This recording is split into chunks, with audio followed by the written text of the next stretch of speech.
convenience store. We're family owned, been that way since 1952. And when we open our doors, we're bringing more than food and fuel. We're bringing jobs, clean, safe rest stops, and place for early risers, night owls, and everybody in between. From your morning coffee to your midnight cravings, we got you all day, every day. Come through and say hi. We'll be here cranking out sandwiches and snacks like it's our job. Because, you know, it is. Sheetz. Now open, always here. Why does Sheetz not?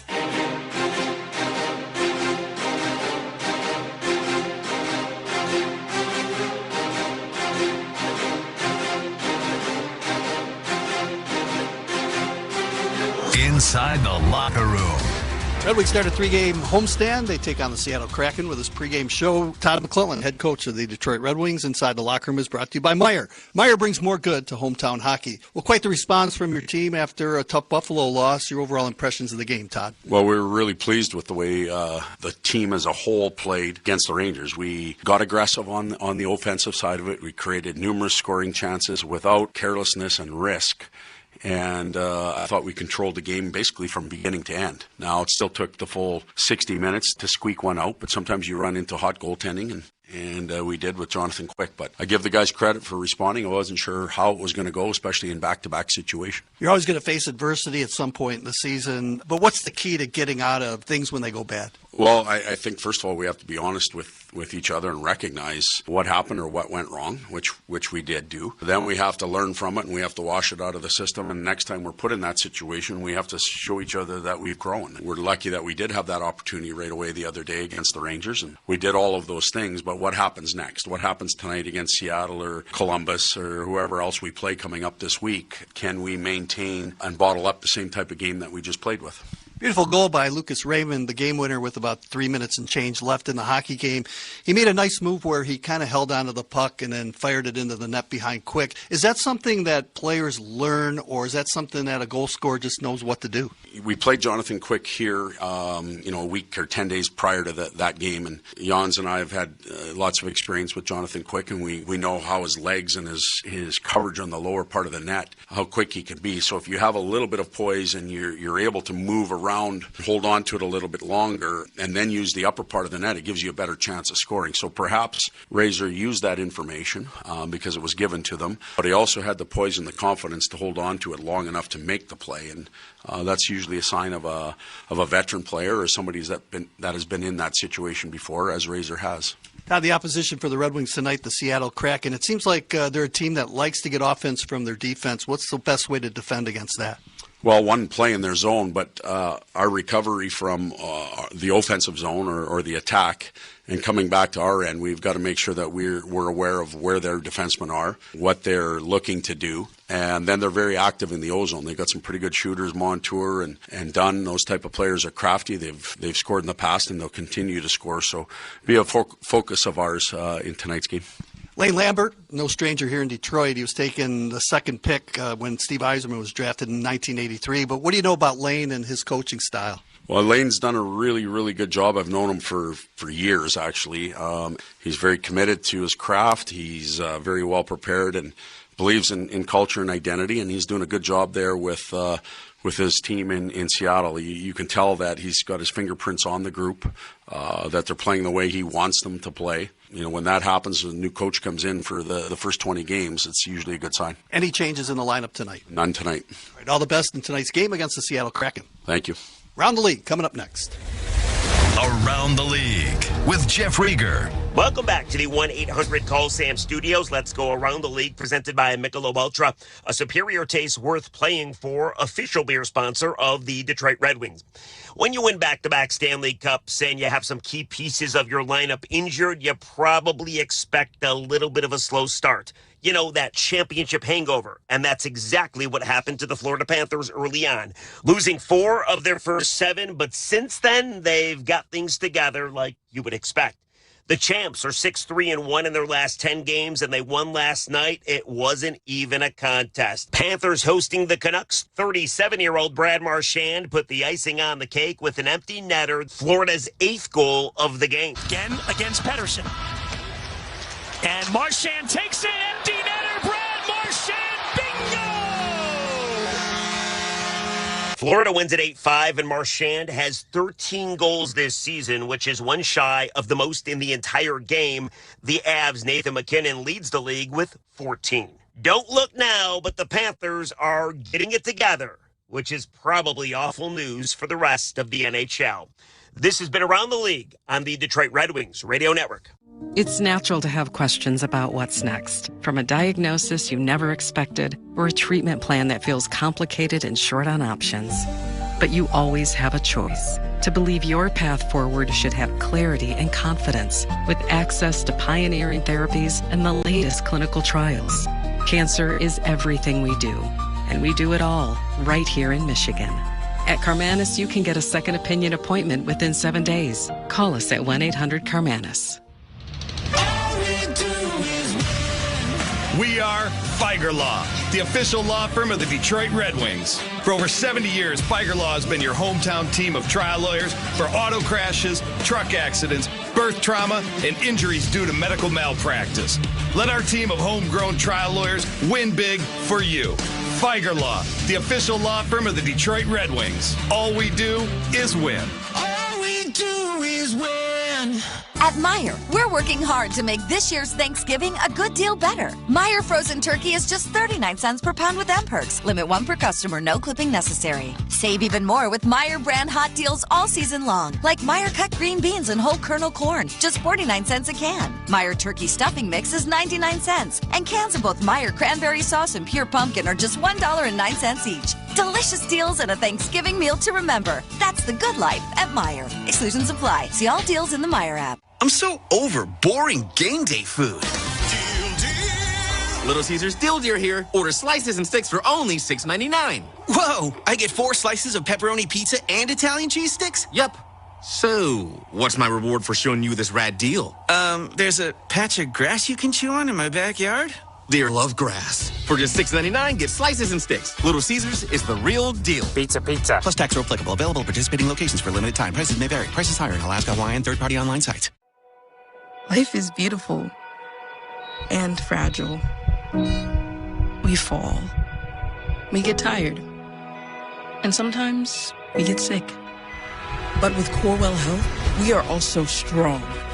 We fight disease. We battle cancer. We come together. We come back. We push forward. When the body breaks, we break through. Corewell Health. We can. From the rink. My special guest right now is former University of Michigan standout and now general manager of the Seattle Kraken, Jason Botterill. Good to see you, Jason. Thank you very much. Great to see you, too. Well, talk me a little bit about your career, first of all, at Michigan when you were a player there. Red Berenson was your coach. What was it like playing at Michigan? No, it was a dream come true. Obviously, I absolutely loved my 4 years there. Obviously, culminated in us winning the national championship in 1996 in overtime down in Cincinnati. Still fond memories from that run there for sure. But you look about a scenario where you get a great degree, friendships that still last a lifetime. A lot of my classmates, whether it's Brendan Morrison, Chris Freskin, Blake Sloan, Warren Looney, still stay in touch with all these guys so much now. Now I'm watching Harold Schock's son, Drew Schock, play at Michigan too, so it's fun to see that whole sort of full circle from that standpoint. But no, I absolutely loved my 4 years there. After my 4 years, played pro for a little while, ended up going back to Michigan to get my MBA there, and then got into pro hockey, so from a management standpoint. So certainly sort of set me up for my next careers. When did you decide that, hey, maybe this management gig might be a good thing in the NHL? Well, it was a situation when I retired from playing. I retired due to concussions, and I never thought I'd go back. I thought it was a situation where going back to Michigan there, I'd get into commercial banking or corporate finance, but got sort of sucked back into hockey and was very fortunate coming out of business school. Got hired by Ray Shero in Pittsburgh on an up-and-coming team, and obviously we played the Wings in my first year. We played them in the finals in 2008, and then we played them in the finals in 2009 and was able to win a cup there. and ended up spending 10 years there. Had two great mentors in Ray Shiro and Jim Rutherford.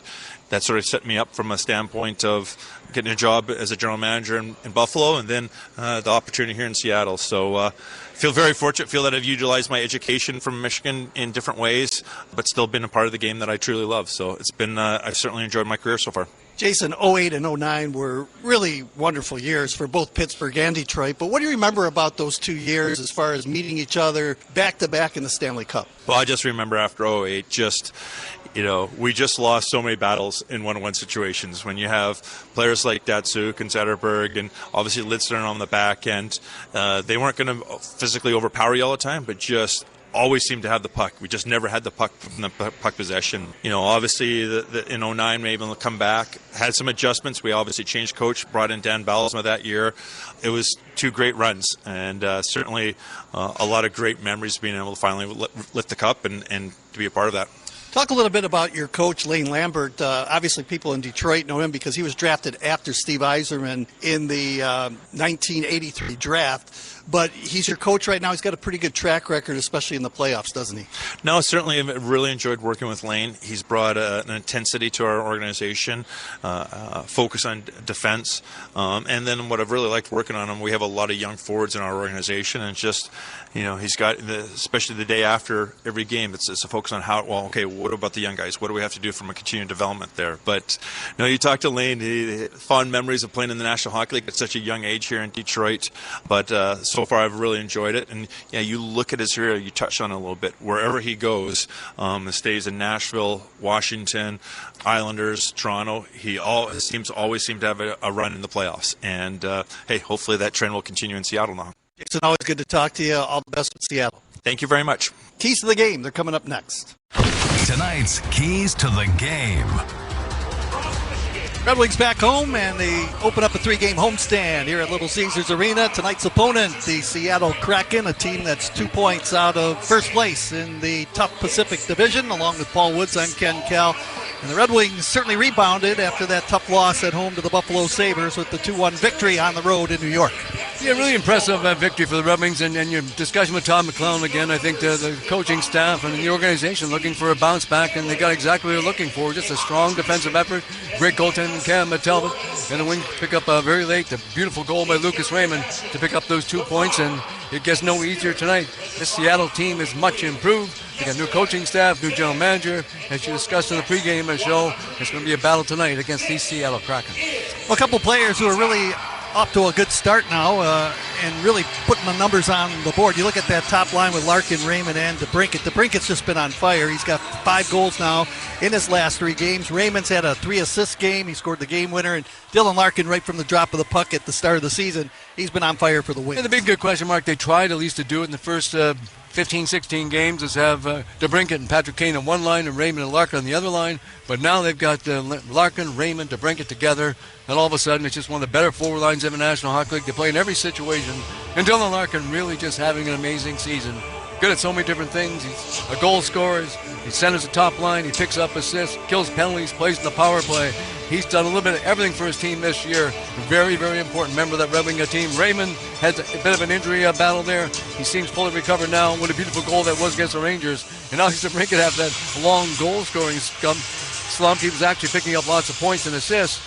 He's now got the goal scoring touch back, and he's been very dangerous. But that, again, one of the better lines right now in the NHL. Now with Jason Botterill there right before we got on the air, Paul, and he was talking about Lane Lambert, and he's been a terrific head coach, and he's been around the National Hockey League, won that Stanley Cup as an assistant coach with the Washington Capitals, but he's got this team playing pretty well right now. Well, he's just an intense individual. Again, he's just a great teammate as well, and when he came to Detroit, he actually played on a kid line. Claude Loisel was on that line. He was the center iceman. Steve Yzerman, a very good center iceman, then Lane Lambert, but those three together were quite a unit. But he's an outstanding person, done a great job, and it's going to be a battle tonight. The Wings can move into first place. If they win this game tonight in the Atlantic Division, the Seattle Kraken can pick up 2 points. They'll move into a first place tie as well with the Anaheim Ducks. Yeah, big 2 points on the table. Started with 3-game homestand for the Red Wings. This is first of 4 on the road for the Seattle Kraken. Paul, the key in tonight's game, what would it be?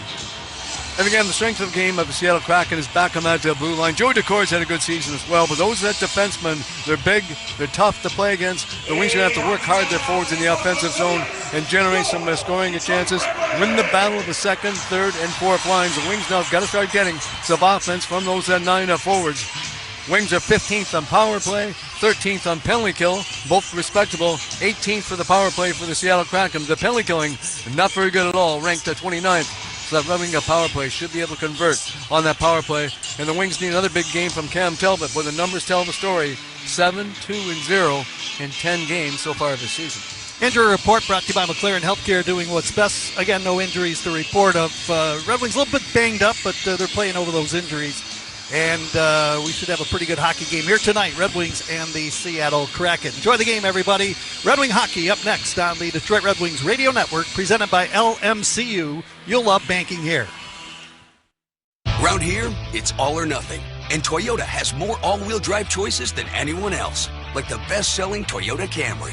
Now through December 1st, get 4.75 APR financing on remaining new 25 Camrys. Or lease a new 26 Camry LE for $269 a month for 39 months with $36.99 due at signing. With approved credit through TFS, tax, title, and license extra. Call 1-888-36-TOYOTA for details or go to toyota.com. Toyota, let's go places. You might be thinking you'll wait till spring for new windows, but spring is one cold, long winter away. Don't wait. Call Wallside. Lock in today's prices, lock in energy efficiency, and all of our windows are custom made and installed straight from our own factory. Get affordable quality with half off every window and extended financing. Your home will feel as great on the inside as it looks on the outside. Half off every window and extended financing. Call 1-800-521-7800. In every home, someone is always too cold or too warm. What's the temperature in here? I'll just... And then there's someone who's trying to save money. Step away from the thermostat. Well, DTE wants to help with both. Seal air leaks, add insulation, and change filters regularly to save up to $200 a year. And stay comfortable, too. Ah, warm and cozy. Get more tips at dteenergy.com/saveenergy. DTE.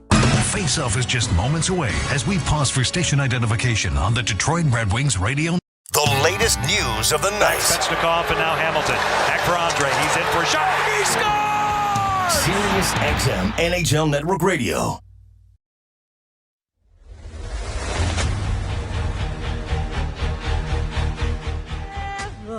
Us fight o'er the ramparts we watched were so gallantly streaming, and the rocket's red glare, the bombs were stinging air, gave proof through the night that our flag was still there. Oh, say does that star-spangled banner yet wave o'er the land of the free and the home of the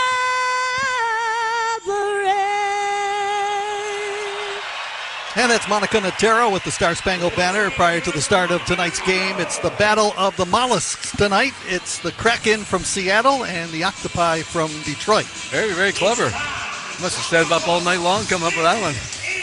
Actually, just thought about it right now.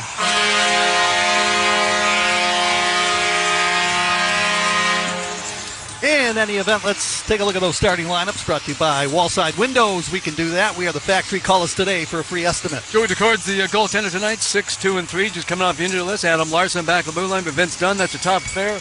Pair up front, the top line, Chandler Stevenson, Jaden Swartz, and Ryan Winterton. Cam Talbot gets the call and goal for the Red Wings. Pretty good in that last game against the New York Rangers, allowing one goal on 20 shots. Axel Sandin Pellica teamed up with Ben Sherrod on the blue line. And up front, JT Comfer, Patrick Kane, and Emmett Finney. And they're missing a couple key forwards up front.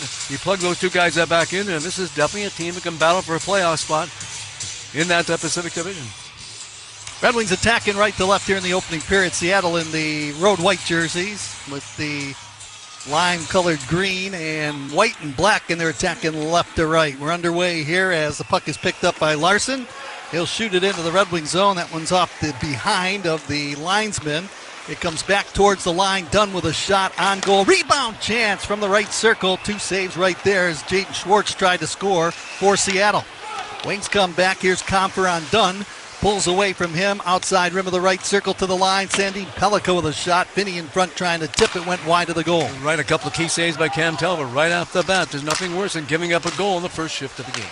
Schwartz tapped it ahead. Here's Chandler Stevenson with a shot on goal. So they're coming out firing right now. And Talbot made the stick save. Well, good 5-on-5 team. They're +1 in that category. The Wings are still -9. Need some improvement there.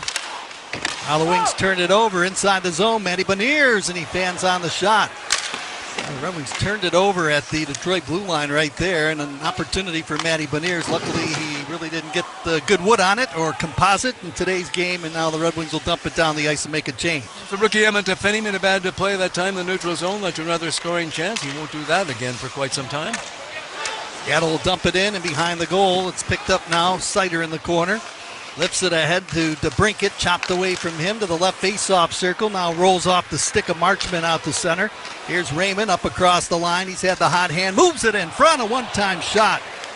Right out in front by Sider, and a save made by DeCord. Rich Sider getting involved offensively, now up to 11 points so far this season. Good work there between Raymond and Sider just did the miss. It bounced off the chest of DeCord. Now here's DeBrincat moving in with a shot, and DeCord came out, cut the angle to make the save. Another good scoring chance. Shot from the right side by Appleton on goal, and DeCord tapped it away. Exactly the shift the Red Wings needed. A couple of good scoring chances to get themselves into the game offensively. Ryan Lindgren scooping it up behind his own goal, tapped it out to center ice, and now lifted by Tolvanen into the Red Wing zone, and icing has been called against the Seattle Kraken. Both teams have come out shooting here. Both teams right now with 3 shots on goal. We're 2 minutes into the opening period. Big game in Toronto tonight. The Blues on the road to take on the Maple Leafs. The struggling Maple Leafs, New Jersey without Jack Hughes in Tampa Bay. They've got major injury problems. The Lightning as well. New York Islanders playing much better as well. We'll see them soon here. Little Caesars Arena against the red-hot Dallas Stars. They won 5 games. Big schedule tonight in the NHL. And I heard Nyes was out too with a lower body injury. Well, I tell you what, the pressure just keeps mounting in Toronto. Tolvanen over the Red Wing line with a backhand try, knocked away with a stick at Talbot. Lexiak weaves his way down low, a shot from the right side goal line, and again they're just shooting the puck at the Red Wing goaltender every chance they get. Talbot made the save. Well, if you're the former captain John Tavares and William Nealner, just probably a little conversation, just say spread out. We just got to spread out and do a little bit more. They got good players, though. They've got lots of good players, and those guys are waiting for their opportunity. They're going to step up tonight. The problem with Toronto is just not been the forwards or the injuries up there. It's been the defensemen. They have not been that good, and the goaltending is second to dead last in the National Hockey League as far as goals against average. So very difficult to win games in the NHL with those numbers. Maple Leafs 0-4-1 in their last 5 contests. Right now, 7th position in the Atlantic Division, but they're not too far behind everybody in this very competitive Atlantic Division. Well, I think if you're the team in that situation, though, sometimes it seems like miles, and again, it's been a struggle since the start of the season for Craig Berube and the Toronto Maple Leafs. No score in the first period. 5 shots already on goal by Seattle on Talbot. The Red Wings have 3 on Joey DeCord. Wings have it now in the corner. Alexiak trying to jam that puck loose, got it forward, and now it's lifted ahead, too far in front of Tolvanen, down the ice to the side of the Detroit goal. Talbot had to play it, nullifies the icing, calls Edvinsson, bounces it back to the trailer. Sider over the line, onside. Here's Van Riemsdyk with a feed in front, tipped by Kopp as he went hard to the front of the goal. Heads up save by DeCord, and he will freeze it in the blue paint area of the goal crease. And when that fourth line is rolling, throwing some offense, the Wings just that much more of a dangerous team. Good job that time, Andrew Kopp going hard to the net, but Joey DeCord, the veteran goaltender, made a good save. Rebound there for the second, but the Wings just couldn't get to it. First period of tonight's hockey game is brought to you by Meijer. Meijer brings more good to hometown hockey. Almost Buffalo Sabres at home last night. 2 consecutive wins over Lindy Ruff. They're getting back up just 1 game below 500 with a convincing 5-1 victory at home against the struggling Edmonton Oilers. They beat the Red Wings, come from behind style in overtime on Saturday night. And now they've won another game, so that's 2 in a row for Buffalo. Tage Thompson, the goal last night. It came into an empty net to seal the deal for Buffalo. Ryan Winterton lifted into the Detroit end. Almost the Florida Panthers. They won the game against Vancouver. They had to score 8 goals to beat the Canucks. A lot of goals in that hockey game as the Red Wings now pick it up, lay it ahead up the left wing boards. Comfort tied up as it rolls into the corner. Adam Larson backhands the puck around the wing to Chandler Stevenson. Stevenson steers it over the Red Wing line, cutting wide. Winterton into the right corner, pushes it in behind the Detroit goal. Now it's Johansson moving away from Schwartz to tap it up the left side boards. Feed past Comfort too far in front of Finney. And the goaltender, DeCord, will lift it out to center ice. Edmondson on the attack, right back into the Kraken zone. Drop pass, here's Kane. Shooting the puck, save made along the ice. An easy shot right there by Kane, and now lifted down into the Detroit zone by Mason Marchment.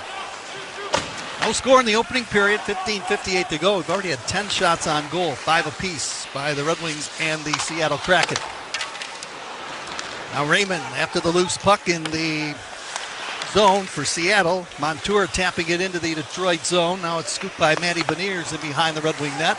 Eberle in the corner, got it back on the blue line. Quick snapshot by Lindgren, blocked down in front of Talbot. Blocked by Maritza Sider. Good job that time. Did not allow the puck to get through. Seattle, a couple of forwards down in front of Cam Talbot, waiting for a rebound. Rickett trying to cut inside. The puck was taken away by Brandon Montour, and now turning with it is Lindgren inside his own end. Another former New York Ranger defenseman is playing somewhere else right now. Radko Gudas came back last night from the Anaheim Ducks. I'll definitely get them a lift. They sit atop the standings in this Pacific Division. Wings barely offside. Third line on the ice for Todd McClellan. Anaheim went on a 3-game road trip. It started right before they got here, one of the games, and they lost 3 straight and then go home and finally win a game. Well, he's a nasty defenseman. He's been that way for a long time. You think back to his days, the Philadelphia Flyers, and just a very physical guy, but he's the captain of the team. That's Radko Gudas. Well, it makes you make your head on a swivel when you're out there because he's definitely he'll old hit school. You. Yep. That's a strong suit of the Anaheim Ducks team as well. They're good up front too. Leo Carlson's made a huge difference. But their defensemen just much bigger and stronger than they were in years gone by. Venturot took a shot that deflected off the stick of Alexiak and on a play, and the faceoff will come to the right of Joey DeCord. 5 minutes gone by, opening period. Both teams with 5 shots on goal, and neither team has turned on the red light as of yet. And Wings lots of shots against the Rangers. The shot total is now starting to tell the story about Detroit. They're averaging 30 shots per game, and they're allowing the opponents 26.6 shots per game. So once that number gets up to +5, you're winning a lot of hockey games. So they're heading the right direction when it comes to shots on goal. I really liked the play of the Red Wings in the third period against the Rangers. They played most of the third period in that Rangers zone. They just did what they had to do to win that hockey game, but during the same time, they had well over 40 shots on goal, so it just wasn't the defense. They were playing very good offensively as well. Puck back into the Red Wing zone. Sandin Pellikka rolls it up the right side of Van Riemsdyk. They have to tag up. They do as the puck is picked up by Evans. Swings it over the line at Cartier, and that play is offside up across the Detroit blue line along the left wing. And I thought Jonathan Quick was the best player on the ice in that game against the New York Rangers for both the teams that combined until he blew a fuse there once regulation time went by. And I'm still not quite sure what he wanted Mason Appleton to do. It wasn't like he was rubbing it in. He just was shooting the same time the buzzer went off, and it was simultaneously. What's he going to do? Just wait?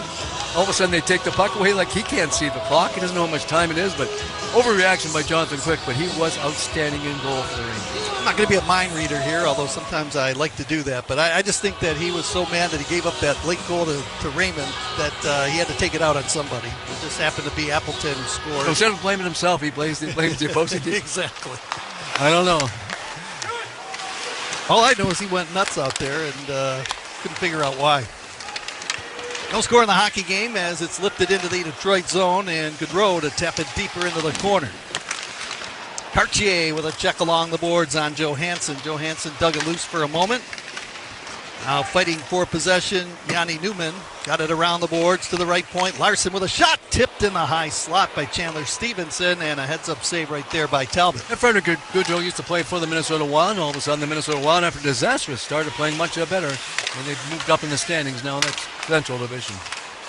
Now it's DeBrincat trying to jam it free off to the side of the goal, but the Kraken come away with it. It's lifted by Winterton up across the line. Schwartz moving in. Put on the brakes, got it away from Sider, and now scooping it up is DeBrincat for Detroit. He'll find Larkin out at center ice, who shoots it in on goal. Settled down. Both the teams playing a little bit better defense right now. Both teams got off to a good start. Had some scoring chances right off the bat the first couple of minutes, but not so much as of late. Icing call coming up as Simon Evanson goes back and touches it for the Red Wings. The best team save percentage in the National Hockey League belongs to the Chicago Blackhawks, and right now, if the playoffs were to start today, they would be the first wild card team in the Western Conference. Yeah, just a great job by Jeff Blashill and that coaching staff in Winnipeg, and they got the best of goaltending as well. 13:36 to go, first period. Face off to the left of Joey Decord. 6-2-3 on the season, one shutout. 90% save percentage. He's played in 11 games this year for Seattle. Spencer Knight has been sensational in the goal. He's got the best save percentage in the National Hockey League, and that was the player they got in that big deal going back a couple years ago for Sam Reinhart. Here's Comfer. He's out there with Finney and Kane, shooting it into the Seattle zone. Montour got it behind the goal. Kane steals a centering attempt for Finney, but that puck ends up to the side of the goal. Marchman up the right wing will lay it ahead. Here comes Matty Beniers out the center, shooting it into the corner. Foot race for the puck. And they're going to say Sider got there before Eberle. Looked like kind of a tie, but icing is called against the Seattle Kraken. And the Columbus Blue Jackets, big victory on home ice. It came in a shootout. The Montreal Canadiens have not won now. I think it's 4 consecutive games. A little bit of a concern up there. They're losing some good players. Kirby Dach is out for quite some time. He's got a broken ankle. Just amazing how quick things can change, and what you can't allow to do is go on a long losing skid because you're going to drop fast.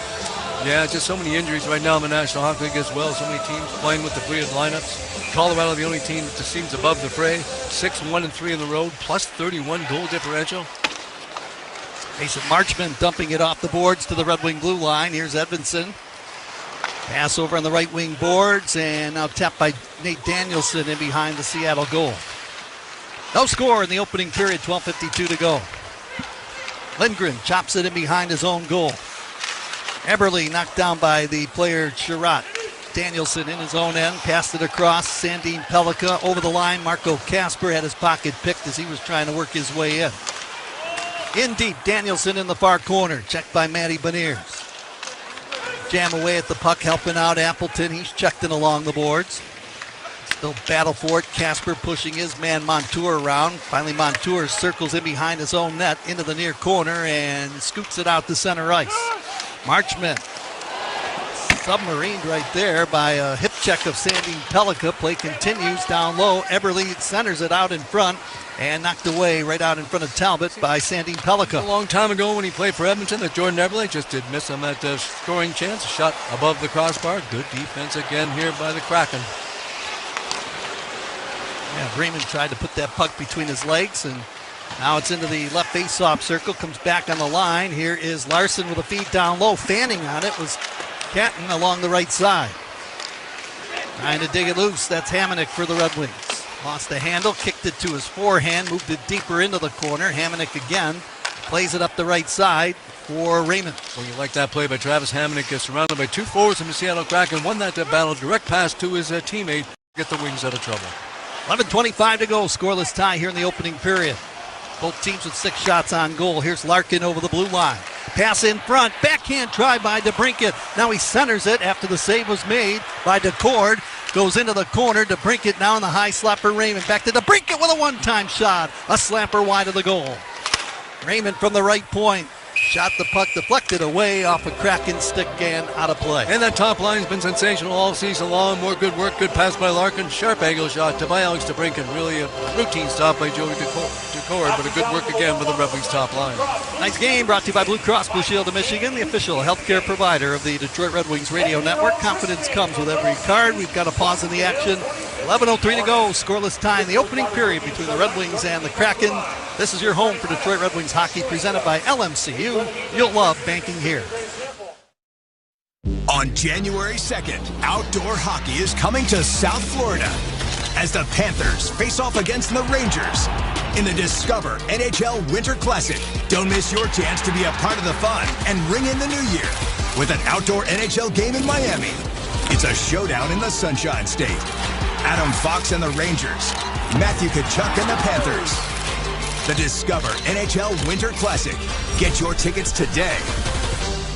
Hate's a strong word, but if you bought your home or refinanced in the last few years, you probably don't love your monthly mortgage payment. Well, rates have finally dropped and refis are back. So don't wait another day to connect with your local home loan expert at mortgagematchup.com. They'll work with you on a personalized refi plan that can help you save money now and for years to come. Don't hate your rate. Refi now. Go to mortgagematchup.com. Powered by United Wholesale Mortgage LLC, Equal Housing Lender, NMLS number 3038. Licensed in all 50 states and the District of Columbia.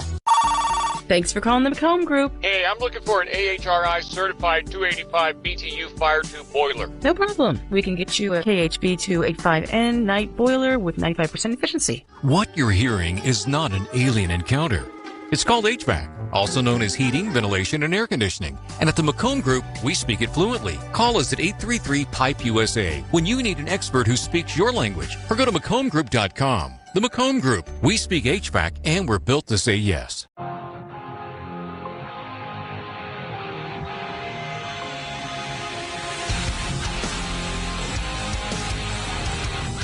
Hey fans, head over to Little Caesars Arena Thursday, November 20th for Hockey Fights Cancer game presented by Comerica Bank. Help raise money and awareness for those battling cancer as the Red Wings match up against the New York Islanders. Get your tickets right now at DetroitRedWings.com/tickets. And Brandon Schaefer continues to make a big difference back in the blue line for the New York Islanders. Well, Lift keeps giving that to the team, but that's a much better team than it's been the last couple seasons in the Metropolitan Division. 10:50 to play. First period, Eberle with a feed off the stick of Beniers into the corner. He's tied up there by Kane. He came back and deflected that to cross-ice pass. If he doesn't, Matty Beniers probably walks in all alone on Cam Talbot. Puck along the boards. Comfort took a whack at it, didn't clear it out. Comes right to Matty Beniers again to flip it in behind the Red Wing goal. Edmondson tied up his man, then knocked over, and then took Marchment down in the process. Play continues. Jordan Eberle backhands it to the side of the Red Wing net. Marchment in the right corner. Sends it back on the blue line. Montour quickly over left side into the slot. Marchment with a chance. A snapper from between the rings. On target. Talbot with his glove save.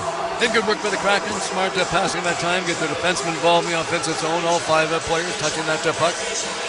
Shot came from a long range shot, but lots of traffic down in front. Jason Marchment, the former Florida Panther, just could not get it behind Cam Talbot. Coming into tonight's hockey game, the Seattle Kraken have 39 points from their defensemen. You compare that to the Red Wings, they have 30, but the numbers starting to pick up now with the Red Wing defensemen. Sider leads all Red Wing defensemen in points with 11. That's one of the better top pairs in the National Hockey League. Simon Edmondson playing with Maritza Sider. Shot taken, wide of the goal. The puck jammed along the boards by Johansson. Rasmussen fending off a check, tried to swing it out in front of Kopp. It ends up in behind the Seattle goal. Kopp took down Montour as they battle for it in behind the net. Montour trying to jam it away from Rasmussen. It came out front. Kopp took a whack at it. Van Riemsdyk's on the doorstep, but the goaltender DeCord will freeze it in the goal crease. Well, that had been a frustrating goal for the Seattle Kraken. If that had gone across the line, each team had three players down there, just kept whacking at that. The puck kept pushing it towards the front of the net. It did finally come out, and they were very fortunate. DeCord was able to get his pad on top of that puck and take the pressure off his defense. 9:47 to go, scoreless tie here in the opening period. This is the Detroit Red Wings Radio Network presented by LMCU. You'll love banking here. In hockey, every win is earned. And at home, the victories are just as real. With J.P. Weiser's whiskey in hand, every moment feels like a win. From midweek matchups to do-or-die Game 7s, Weiser's is there. From the first puck drop to the final buzzer, we're all in. Because it's not just about the team on the ice. Here, it's about us. And when we gather with J.P. Weiser's whiskey for game time, that's a W. J.P. Weiser's, the official Canadian whiskey of the Detroit Red Wings. So here's the thing about Sheetz. We're not just another gas station or convenience store. We're family owned. Been that way since 1952. And when we open our doors, we're bringing more than food and fuel. We're bringing jobs, clean, safe rest stops, a place for early risers, night owls, and everybody in between. From your morning coffee to your midnight cravings, we got you. All day, every day. Come through and say hi. We'll be here cranking out sandwiches and snacks like it's our job. Because, you know, it is. Sheetz. Now open, always here. Why does Sheetz not? It's natural to have questions about what's next, from a diagnosis you never expected or a treatment plan that feels complicated and short on options. But you always have a choice. To believe your path forward should have clarity and confidence with access to pioneering therapies and the latest clinical trials. Cancer is everything we do, and we do it all right here in Michigan. At Carmanis, you can get a second opinion appointment within 7 days. Call us at 1-800-CARMANIS. In Toronto tonight, St. Louis took a 1-0 lead on a goal by Walker, 150 mark, but then the Leafs came back as McCabe tied it up 5:36, so it's 1-1 between the Blues and the Maple Leafs in Toronto. A lot of pressure on those Maple Leaf players playing in front of the home crowd. They have not played many games on the road all season long. A lot of games on home ice. That's number 14 so far this season at home for Ruby in Toronto. No score in this one, 9:45 to go in the opening period. Out at center ice, Goodrow slowed up trying to make it into the Red Wing zone. Puck was gloved ahead, and a whistle and a face-off coming up in front of the Red Wing players bench, far board. Here's the list you don't want to get on. This is the worst goals against average in the National Hockey League. St. Louis Blues in Toronto tonight. They're dead last at 32nd. Toronto Maple Leafs at 31st. Vancouver Canucks give up a lot of goals, 8 against Florida last night. They're number 3, 29. Nashville. Then comes the Edmonton Oilers. Hard to believe that Edmonton on that list. The 5th worst goals against average in the National Hockey League. Connor McDavid, though, offensively coming around. He's number 2 in scoring behind Nathan McKinnon. He did until last night. He got held off the score sheet for a long time since he has not picked up a point. But yeah, he's much, much better after a slow start. But there's something just not quite right with Edmonton. Goaltending or lack of is definitely part of their problem. A shot by the Seattle Kraken on a breakout off a stick and on a play along the sideboards behind the Detroit bench. So a whistle and a face-off coming up. Another team is sort of surprising. It's on the list of the Montreal Canadiens. The Montreal Canadiens have the 8th worst goals against average in the National Hockey. And I thought they got off to a really good start, but just not been that good defensively. And goaltending's definitely been a problem. Sam Maltenbaum has not been that good in goal for Montreal. He was one of the goaltenders last year for Canada at the Four Nations tournament. Montreal winless in their last 4 hockey games, 0-3-1. Trying to right the ship, but you mentioned, Paul, they do have some injuries.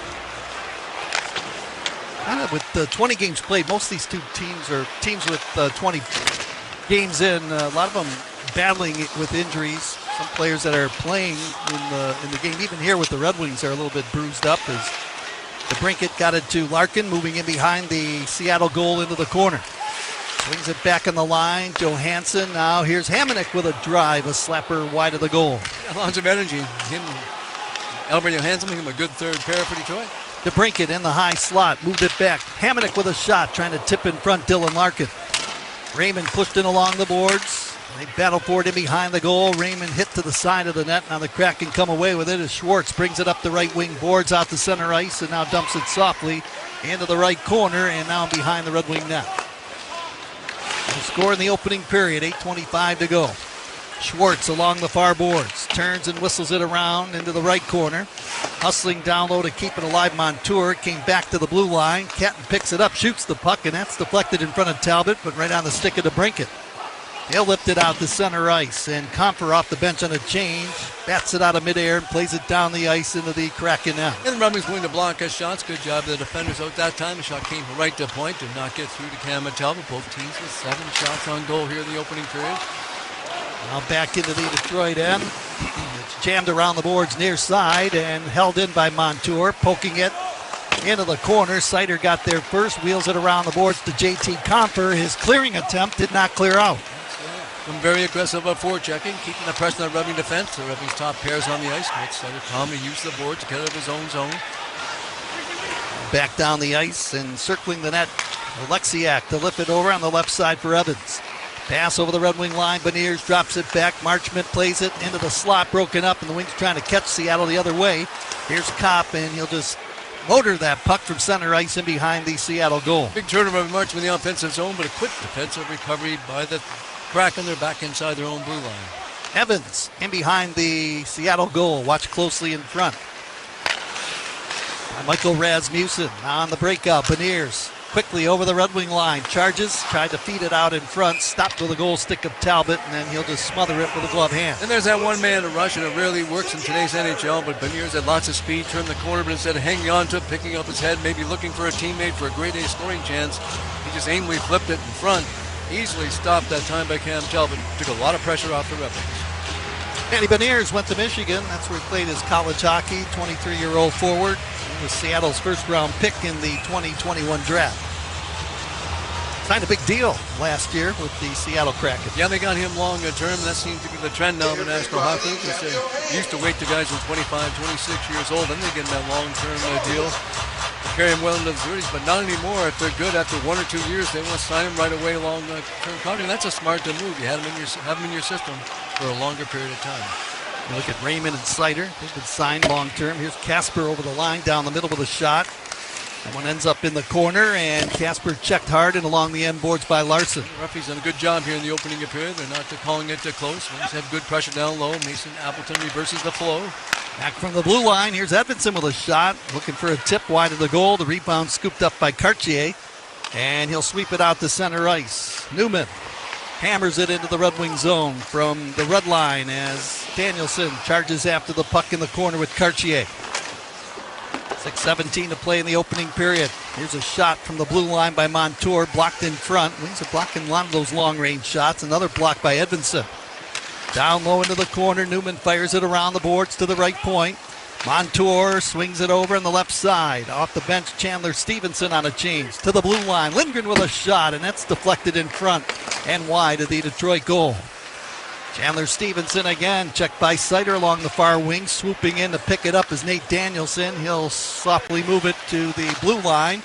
Jaden Schwartz tapping it over the line to Montour, and that plays offside over the Red Wing line. And shot total dead even right now, 8 for both these teams, with 5:42 left in this opening period. But I got to think the Seattle Kraken right now have been the better team in the offensive zone in the first period. They've had much more zone time than the Red Wings. Every time the Red Wings score a goal this season, it will be a DT Energy light the lamp goal. 5:42 to play, scoreless time, the opening period. This is the Detroit Red Wings Radio Network presented by LMCU. You'll enjoy banking here.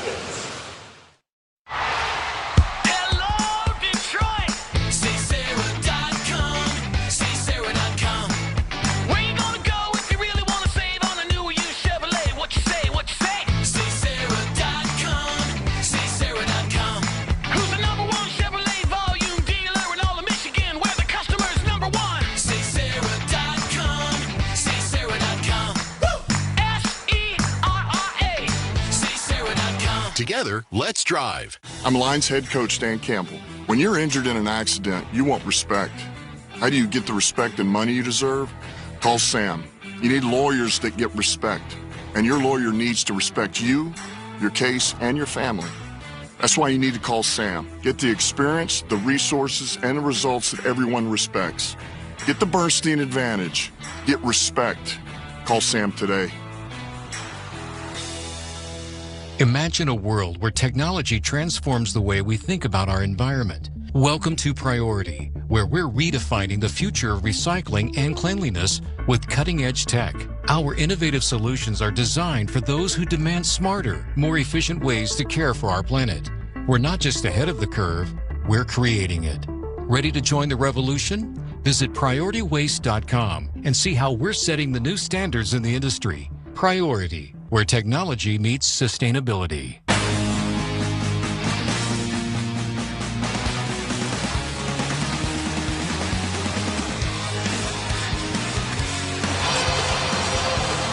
Jenny Hoynotsky is our producer tonight, our engineer Tim Jetski, our host Jeff Rieger, along with Paul Woods. I'm Ken Cal. 5:42 to go, scoreless tie here in the opening period. First of three at home for the Red Wings. They'll take on the Islanders here in Hockeytown on Thursday, and then win this three-game homestand Saturday afternoon with a game against the Columbus Blue Jackets. Another team that's been had a battle through 20 minutes to start the season. New York Islanders, a very deep team right now. Patrick Watt's done a great job, and they're a different-looking team, much better offensively. Still lots of injured players come back in that lineup. Team, I think, can make the playoffs in the Eastern Conference.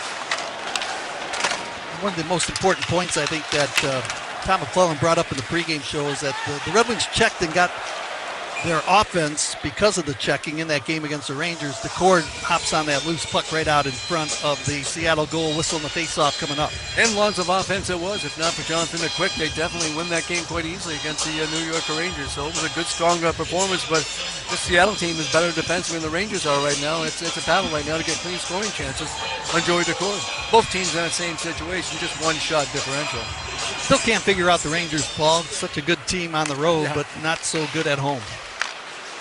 Wings win the draw. Comes back to the line of Sherratt, now to Sandin Pellikka. His shot blocked in front. Raymond looked for the loose puck, and Vince Dunn lifted his stick just when Raymond was ready to shoot.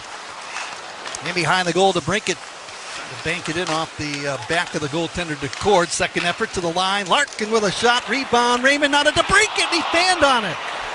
Oh, it looked like he had a quarter of that net open, but he fanned on the shot. Now Sandine Pellica with another shot from the right side. That one sails wide.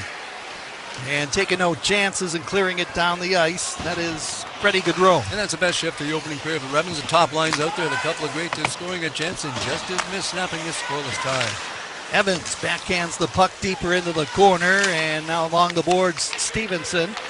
He's checked, but it comes out to center ice. Alexiak in over the Red Wing blue line. Moves in behind the Red Wing goal. All over him is Edvinsson. Back from the left point. It's blocked.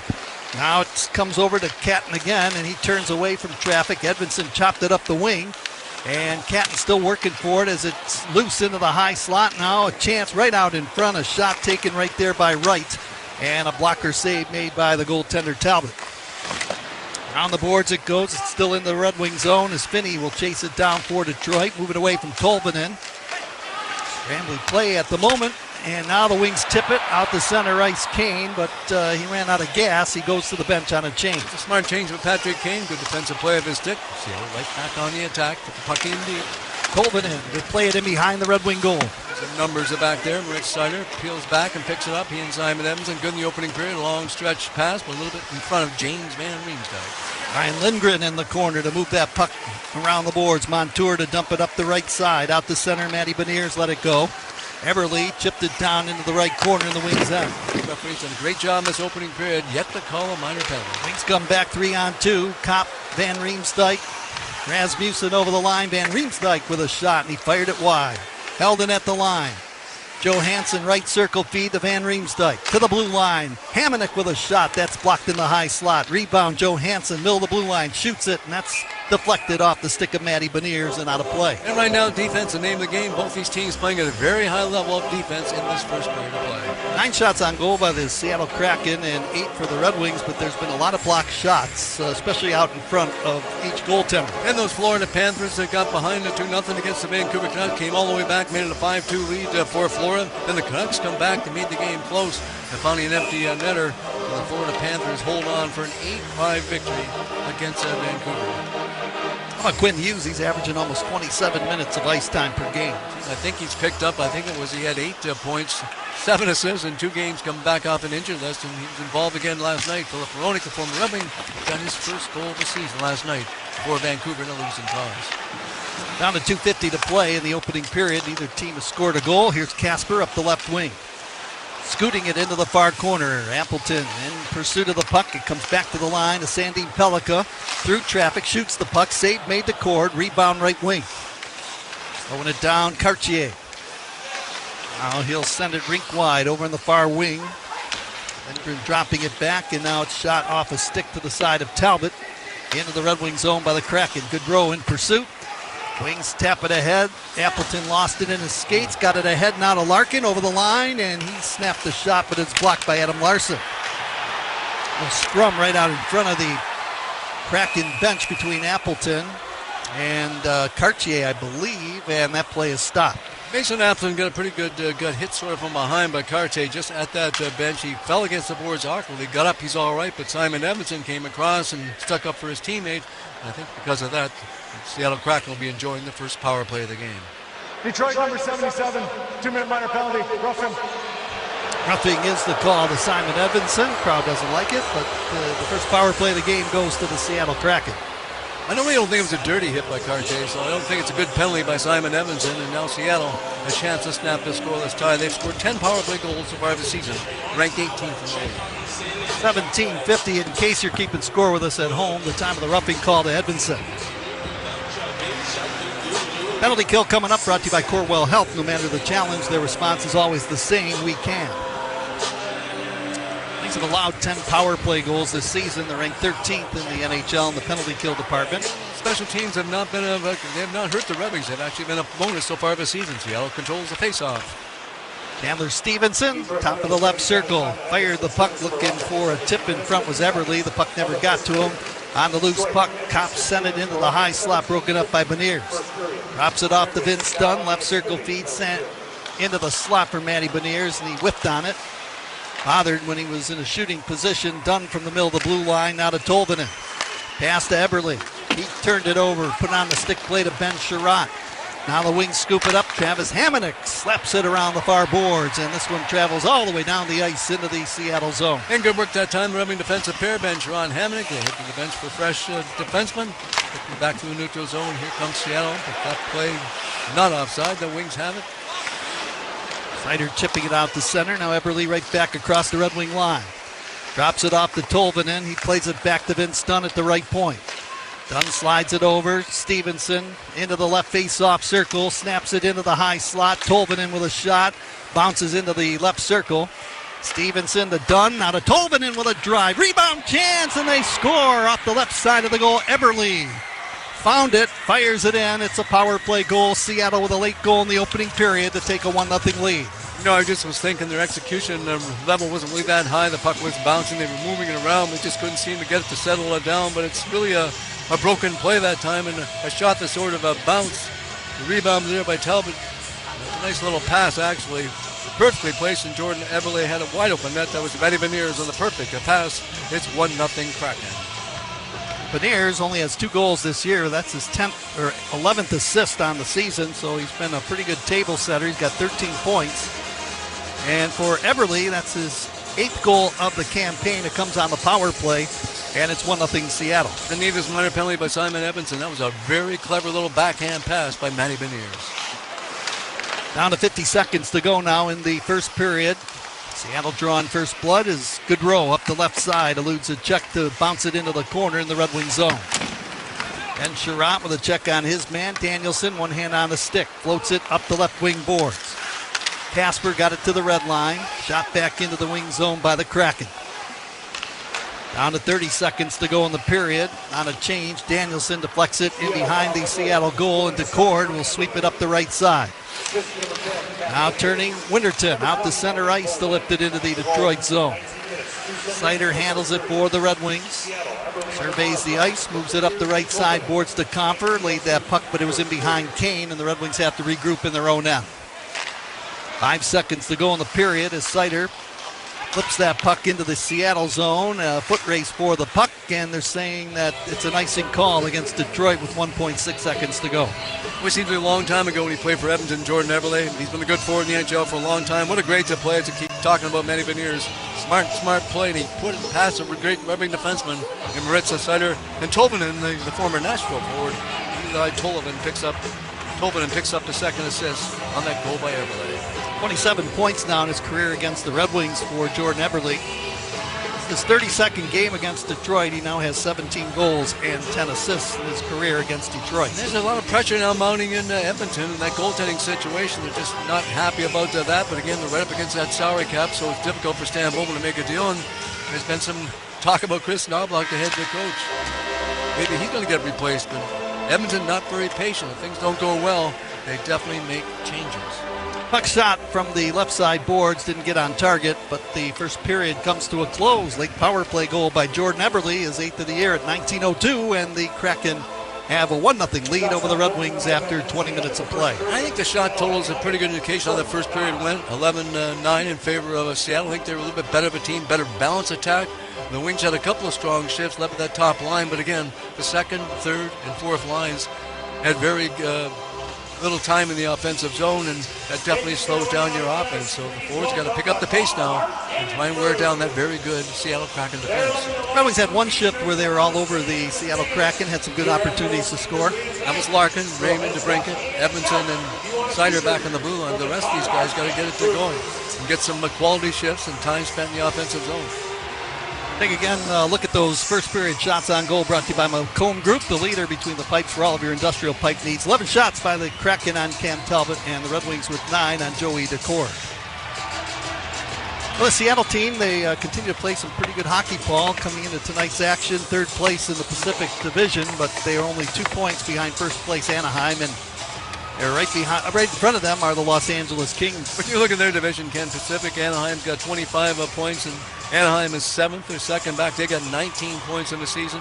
Anaheim picked up a big victory last night. Then you got the Calgary Flames. They just had a bad season, one of the very few teams in the NHL, but really has not been that competitive the first 20 games, but I expect them to be much better now. They've not been good right now, but still a good team. They've had some goaltending issues. Let's get that sorted out and start to move back up in the standings in the Western Conference. Hey, fans, celebrate all of our dedicated healthcare workers on November 20th right here at Little Caesars Arena. Get a Red Wing Healthcare Appreciation Ticket Package that includes a belt bag presented by Henry Ford Health and a ticket to the hockey game against the Islanders. Score this deal right now at DetroitRedWings.com/special offer. And Remy's got to get that third line going, especially. Ken, I mentioned all three, but that Nate Danielson, he's got nothing going right now. Statistically, no goals, no points, but I like the way he plays out there. He's a big, strong skater, but he's a good player. So is Casper, and Appleton's just a reliable guy. He can do lots of different things. That line on paper seems much, much better than their statistics would show. Those three guys got to pick it up now and start providing some offense and some energy for the Red Wing team. Well, we'll see what happens. 40 minutes yet to be played, and Seattle with a 1-0 lead after 20 minutes in this one over the Red Wings. Coming up next, Jeff Rieger's in our 1-800-CALL-SAM studios. He'll tell you all about the opening 20 minutes. This is your home for Detroit Red Wings hockey, presented by LMCU. You'll love banking here. The Chevy Equinox EV is more than an SUV. It's your sunrise start and your sunset adventure. An EPA estimated 319 miles of electric range means more views. And when you're ready to take the long way, your 17.7-inch diagonal touchscreen doubles as your digital assistant all along the way. All of this at a value you'll love. So planning your next getaway is even easier. It's more than an SUV. It's your Equinox EV. Chevrolet, official vehicle of the Detroit Red Wings. EPA estimated range estimated a full car and front-wheel drive. Actual range may vary based on several factors, including ambient temperature, terrain, battery age, and condition. Loading and how you use and maintain your vehicle. Shop Meijer and bring more special savings to the Thanksgiving season. Treat family and friends with a Meijer frozen turkey for just 39 cents per pound with M-Perks. Limit 1 per customer. Discount automatically applied when you enter your M-Perks ID. Plus, when you spend $100 or more between November 12th and the 18th, you'll receive a $10 coupon at checkout. Redeem on gifts, groceries, holiday decor. It's up to you. Make Thanksgiving a good deal better at Meijer. Exclusions apply. See all deals in the Meijer app. I'm so over boring game day food. Little Caesars Deal Deer here. Order slices and sticks for only $6.99. Whoa! I get 4 slices of pepperoni pizza and Italian cheese sticks? Yep. So, what's my reward for showing you this rad deal? There's a patch of grass you can chew on in my backyard. Deer love grass. For just $6.99, get slices and sticks. Little Caesars is the real deal. Pizza. Plus tax are applicable. Available at participating locations for a limited time. Prices may vary. Prices higher in Alaska, Hawaii, and third-party online sites. At Rocket, we believe everyone deserves their shot at the American dream. So if you're feeling locked out of home ownership, we're here to give you back the keys. We're opening doors, breaking down walls, and doing everything we can to turn renters into owners. And we're not going to stop until we help everyone home. To find out more, visit rocket.com. Rocket. Own the dream. People can't have access to quality medical care without affordable health insurance. At Blue Cross Blue Shield of Michigan, we understand increasing health insurance costs are becoming more of a strain on the budgets of the businesses and people we serve. Affordability matters. It affects real families, real decisions, and real care. That's why at Blue Cross, we're dedicated to finding solutions. To learn about this critical issue and our efforts to make healthcare affordable for all, visit mibluedaily.com/affordability today.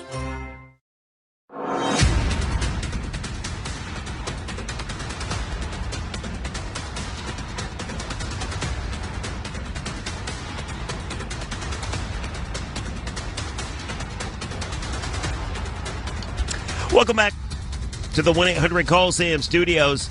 Kraken on top of the Wings, 1-0 after 20 minutes of action. Go ahead, check the scoring summary.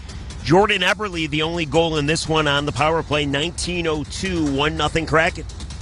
Tolvanen with a shot, bounces into the left circle. Stevenson to Dunn, now to Tolvanen with a drive. Rebound chance, and they score off the left side of the goal. Eberle found it, fires it in. It's a power play goal. Seattle with a late goal in the opening period to take a 1-0 lead. That would be the only goal of the period. 1-0 Seattle after one period. Shots on goal in favor of the Kraken, 11-9. Hits in favor of the Red Wings, 8-6. Wings won one more face-off, 11-10. Seattle, the great equalizer, the power play, they're 1-for-1. Detroit still waiting for their first man advantage opportunity. 1-0 Kraken. After one period of action, we come back. We hear from Chris Osgood, John Keating, and Chris Draper. And I promise you, you're going to laugh. We'll do it next on the Detroit Red Wings Radio Network. In every home, someone is always too cold or too warm. What's the temperature in here? I'll just And then there's someone who's trying to save money. Step away from the thermostat. Well, DTE wants to help with both. Seal air leaks, add insulation, and change filters regularly to save up to $200 a year.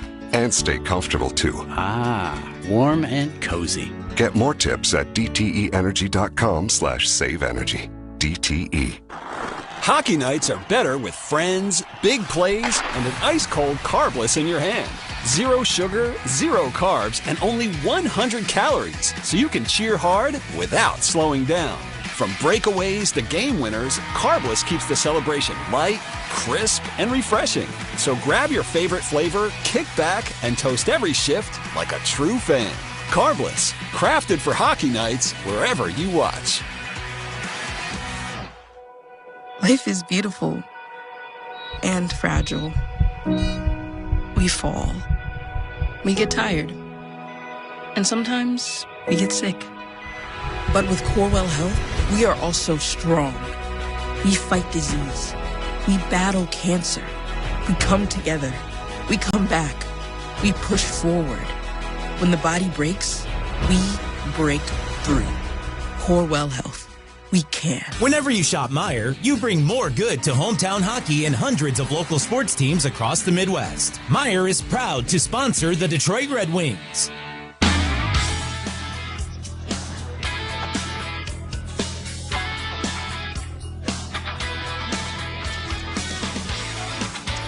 Welcome on back. 1-800-COLE-SAM studio cracking up in the Wings 1-0 after 20 minutes of action. Time now for the intermission conversation brought to you by Meijer. Meijer brings more good to hometown hockey. Chris Osgood and John Keating have a great podcast. It's called Ozzie and Keats. What else would it be called? And recently they had Chris Draper on, and in case you did not know, Drapes and Ozzie were roommates when they played for the Wings, and as you can imagine, there was some hilarity and hijinks. So how did it all come to be? How did they become roomies? Take a listen. Probably how the whole roommate situation started. It's actually a pretty fun story. As probably a lot of people wouldn't know, Ozzie was shy and actually uncomfortably quiet back those when were the I met days. him. Those were the Exactly. days. Yeah. You wouldn't know those days, John. So no. Anyways, I got called up. Ozzie and I had a little bit of a stint together in Adirondack with the Red Wings, and then Ozzie ended up getting called up probably first couple of weeks into the season with Ozzie. I believe Chevy and Vinny went down. Yeah, Randall got hurt. So did Chevy. Yeah, so both goalies went down, and Ozzie ended up getting a call. So we kind of had a little bit of a teammate / friendship, early down in Adirondack. And then I got called up January 23rd, 1994. My first game was January 24th, 1994. And I just so happened that the only stall left in the dressing room at the Joe was another goalie stall. So sure enough, I got thrown into the goalie stall, and Ozzie was kind of my stallmate and whatever. So I was, got called up, kind of nervous, obviously, getting called up, to the Detroit Red Wings, with Steve Yzerman, Sergei Fedorov, Nick Lidstrom, Paul Coffey, go around the room of all the guys that were there. And so obviously very intimidated. And more importantly, I wanted to stay. And so whatever. So we kind of had when I say small talk, it was like one answer small talk. So anyways, it kind of goes along. And so I ended up having a night out at one of our establishments called the Post Bar. And I had probably been there for almost 2 months. And when I say I was routine orientated, because I didn't want to get sent back to Adirondack. So, I was staying at the old classic Pontchartrain Hotel. And literally it was the same thing I did day in and day out every day I was in Detroit. I walked to the Joe the same way. I walked back the same way. I ate the same meal. I did not want to go back to Adirondack. So I ended up having a night out. It was a Saturday night. It was fun. Finally was able to kind of blow off a little bit of steam. Anyways, the next day it was a day off, but I wanted to go to the rink, just sauna and all this stuff. And it happened that Ozzie was down there as well. So I kind of went in and probably didn't look that sharp on a Sunday morning, but, thought I'd sweat it out and watch some football. And Ozzie kind of looked at me and he was like, "Did you go out last night?" And I was like, I did. He's like, where'd you go? And I said, I went to the Post Bar. He goes, was it fun? Do you have fun? I said, yeah. He goes, do you want to be my roommate? Want to live with me? So all it took was me going out one night, kind of being a little hungover. And Ozzy's like, I think I like this guy. And the rest was history. That's how the roommate friendship was elevated to a next level. Yep. Right to the Riverfront Apartments, John. Right to, first, remember we were at Greenfield Village in Farmington. Yeah. That was the first place that you had. So sure enough, I was told within that week to go get a place, and the timing was perfect. And Ozzy picked me up at the Paunch and packed up my luggage, and off we went to Farmington Hills. So we lived there the rest of that year. And then I think we spend 2 or 3 years at Riverfront. 2 or 3 at Riverfront. Yeah. Yeah. So that was, there was some pure entertainment there, John. I can tell you that much. John, we played a golf hole out in our room. Drapes thought it would be a good idea to try and drive a golf ball in the Detroit River from our living room over the deck and outside and through. It didn't make it over the deck. And so it was the Riverfront had glass balcony, and so we opened up the sliding door, and Ozzy teed the ball up. Believe it or not, it was on like a handful of Cheerios, because obviously we couldn't have a tee, so he teed it up. And I'm like thinking I'm gonna just launch this thing from the 18th floor of the Riverfront Apartments right into the Detroit River. This is a good idea. Yeah, it sounded like a great idea at the time. So sure enough, he tees it up. I'm a lefty. I stand there and I just launched this thing. And I'm telling it literally went right through the glass balcony. And then all of a sudden there was like, we looked at each other and you could see the ball go through it. And then next thing you know, the delayed reaction of the glass just shattered. And we just looked at each other and we thought we'd explain it like maybe like a bird flew into it or something like that. We kind of had our excuse and all that. So there was some the best parts were, so Ozzy had gotten the apartment, and so everything was in Ozzy's name. So basically the beginning of the month, I would just, give Ozzy cash for whatever, for rent, for furniture, whatever it was. So this worked out fine. No problem while we were all here. But all of a sudden, come, say it was May or June when Ozzy went back home out west and I headed east to go back to Toronto. Well, we didn't I don't even know if there was auto pay back then, but we didn't pay any bills, so for all of June, July, and August, like there was nothing being paid.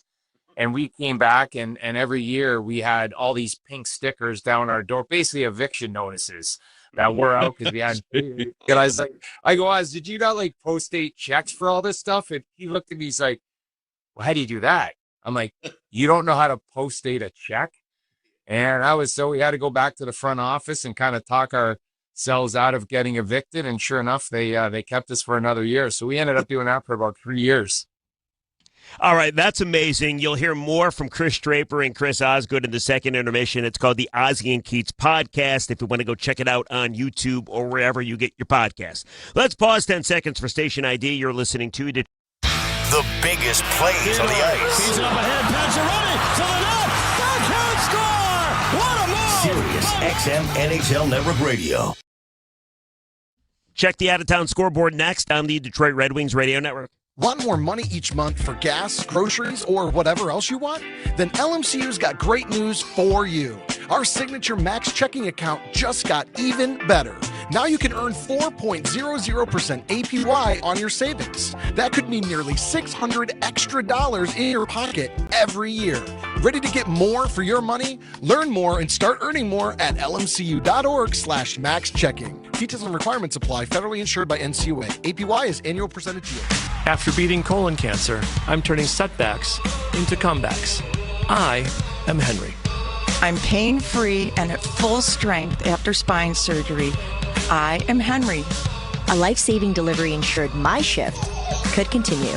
I am Henry. When you need care to get you back on your game, trust the only care team chosen as the official team physicians for the Detroit Red Wings. Henry Ford Health. We are Henry. Hey, hockey fans, get ready to launch your game day experience to another dimension with New Holland Brewery's family of beers, available here at Little Caesars Arena. Whether it's their top-selling Tangerine Space Machine IPA or the legendary Dragon's Milk Stout, New Holland has you covered. Proudly brewed in Holland, Michigan, you can find New Holland beers available throughout the arena and featured at the New Holland Bar on the upper concourse across from Portal 56. Let's go Wings! Hey, it's Ken Cal, voice of the Red Wings. There's a homegrown squad that's been around even longer than the Wings. Rose Pest Solutions turned pro over 160 years ago and has dominated pests ever since. Rose safeguards your home or business against pests like bedbugs, cockroaches, rodents, and spiders. Their technicians are also equipped to meet all safety regulations. That's why Rose is an official partner of the Detroit Red Wings. Pest problem? Rose is the solution. Call Rose at 800-966-ROSE or go to rosepestsolutions.com. Save time every time when you use online check-in for a great haircut at Great Clips, proud partner of the Detroit Red Wings. Download our app or check in online at greatclips.com. Great Clips, it's gonna be great.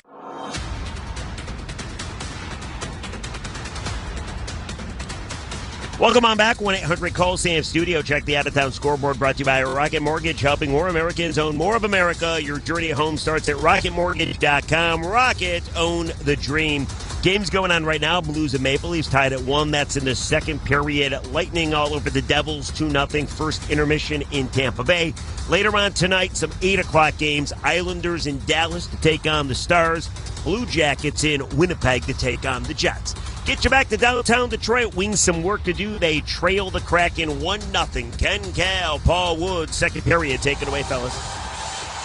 Jordan Eberle's power play goal from Beniers and Tolvanen at 19:02. The difference in the hockey game as Seattle out shooting the Red Wings 11-10 in the opening 20 minutes and have the 1-0 lead. And the difference in was the special teams, the power play goals for the Seattle Kraken. Again, needless minor penalty by Simon Evans. Just can't afford to do that. Mason Appleton can take care of himself. Was injured on that play. The Wings are going to be better now in the second and third period. Find a way to come back and pick up this victory. Well, the Kraken have scored 9 goals in their last 2 games, but overall defensively haven't been too bad this year, so we'll see what happens. That's the strength of the team, and also goaltending. Joey Decord is healthy. He missed 5 games, Decord, but in the lineup here tonight. 1-0 lead for Seattle. Puck is out at center ice. Red Wings are attacking left to right here in the middle period. Here's Kane on the attack, over the line, right circle, drops it to the trailer, Casper. Down low, Kane slid it through the goal mouth. And now Seattle Schwartz comes out to center ice, makes his way in over the blue line. Ryan Winterspoon didn't have a stick. He couldn't get the drop pass if Schwartz elected to do that. So the Red Wings will bring it out of their own zone. Here is Sherrod angling in front of the penalty box near wing. Will dump it in behind the goal. Decord tapping it into the corner. Montour shovels it up the right wing. Smart breakout play that was by Montour. He let the Kraken a nice time in the opening period. Here's Beniers, left circle, and cutting hard to the corner of the net. Trying to make a beeline and tap that puck behind the goaltender defenseman Ryan Lindgren. He just couldn't reach that pass sent to him by Beniers. Marchman over the line moving in. He toe drags the puck, shoots it. Save made, Talbot into the corner. DeBrincat came back and helped take Marchman off that puck. He's a big, strong power forward. Now DeBrincat with a feed over the line of Lucas Raymond. Right circle, fired the shot. The corner couldn't get it, and it got behind him into the net. It's a goal for the Red Wings, and it's 1-1.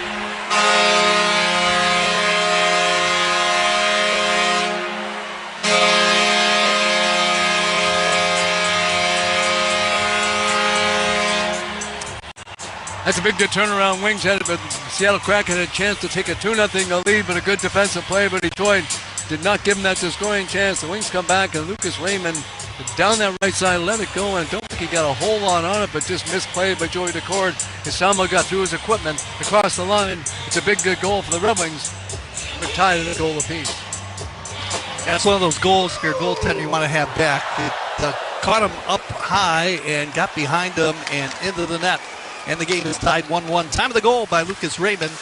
1:19 of the second period. That's a DTE Energy Light the Lamp goal. Just keep getting better and better. Bigger job description for Lucas Raymond. Does so many different things help the Red Wings win games. Back now comes the player Catton. Slowed up trying to penetrate the Red Wing blue line. Out to center. Danielson swipes the puck away from Evans, the defenseman for Seattle. Game tied, 1-1, early goal by Raymond, his 6th of the year as the Wings dump it in behind the Seattle goal. Now picking it up and lifting it to the line. Here's a shot. The Wings score. That was tipped out in front. Sandine Pellica shot it to the front of the goal. I believe Nate Danielson got his first National Hockey League goal as he tipped that one behind the cord. 2 quick ones, and it's 2-1 Detroit. Didn't take the Red Wings very long after recovering a lackluster opening period of play. A couple of passes, a goal, and well-deserved. He's been a good player. No statistics to show that, but a big goal that time. Gives his team the lead down in front. Deflects the shot from the right to point. He gets his first goal ever in the NHL. And the crowd cheering Nate Danielson. They flash it up on the board. His first career goal, beating Joey DeCord. 2 quick ones. And it's 2-1 now, Detroit. Bounced off his skate and went in. We'll see if there's going to be a replay on this goal. Actually, that could have been a double deflection. Appleton in the high slot may have touched it, and then it went off the leg or the skate of Danielson. Definitely off the skate of Nate Danielson. There is no replay. The goal will count. The Wings have the lead. So Raymond scoring at 1:19, and Danielson, his first career goal at 2:04, and all of a sudden, a quick turn of events. Red Wings now have the lead 2-1 over Seattle. Those goals, if you're Seattle, that just kills you. You give up 2 goals in the first 2 minutes and 4 seconds of a period. Not much Joey McCord could do on that one, though, as it was in off the body of Nate Danielson into the net. Now up across the line, here's Newman cutting wide in on Sherratt, moves in behind the goal, fends off the check of Sherratt, taps it in behind the goal for Chartier. From the blue line, Larson with a shot tipped in front by Newman. That one ends up along the right wing boards, and the Red Wings to clear it down into the Seattle end. Instunn poked it up the left side to Newman. He turned it over to Kopp. Quick feed pass over the line to Van Riemsdyk.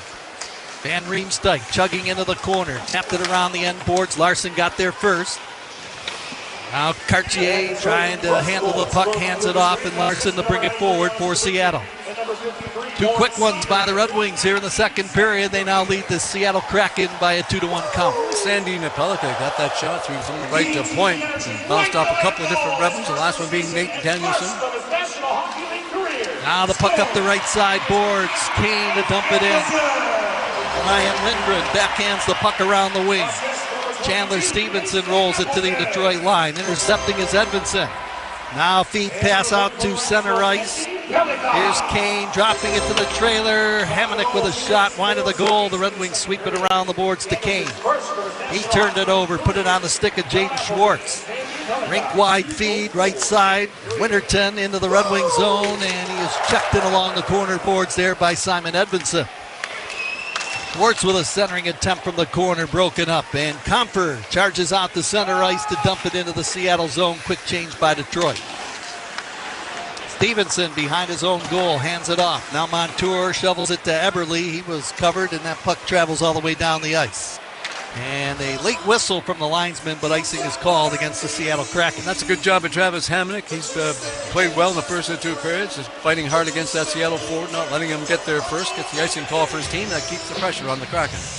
Tonight's second period is brought to you by the Jack Demmer Automotive Group. Jack Demmer Ford and Jack Demmer Lincoln. Discover the Demmer difference. Raymond, the 6th of the year. Danielson's first career goal, and it's 2-1 Detroit. Wings win the faceoff. Shot taken by Johansson, deflected way up high, and now over the side glass and into the crowd. In that first goal for Red Wings, DeBrincat and Sider picked up the assist on that goal with Lucas Raymond, his 6th of the season. And Nate Danielson's first ever.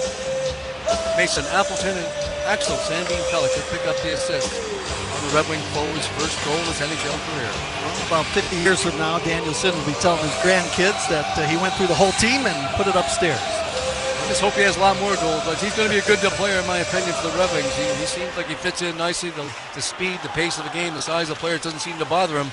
But all of a sudden, I think that third line is going to start to get going. They've got a lot more left in them. That puck was gloved ahead from one Red Wing to another. I think that third line might become the second line before this season's over.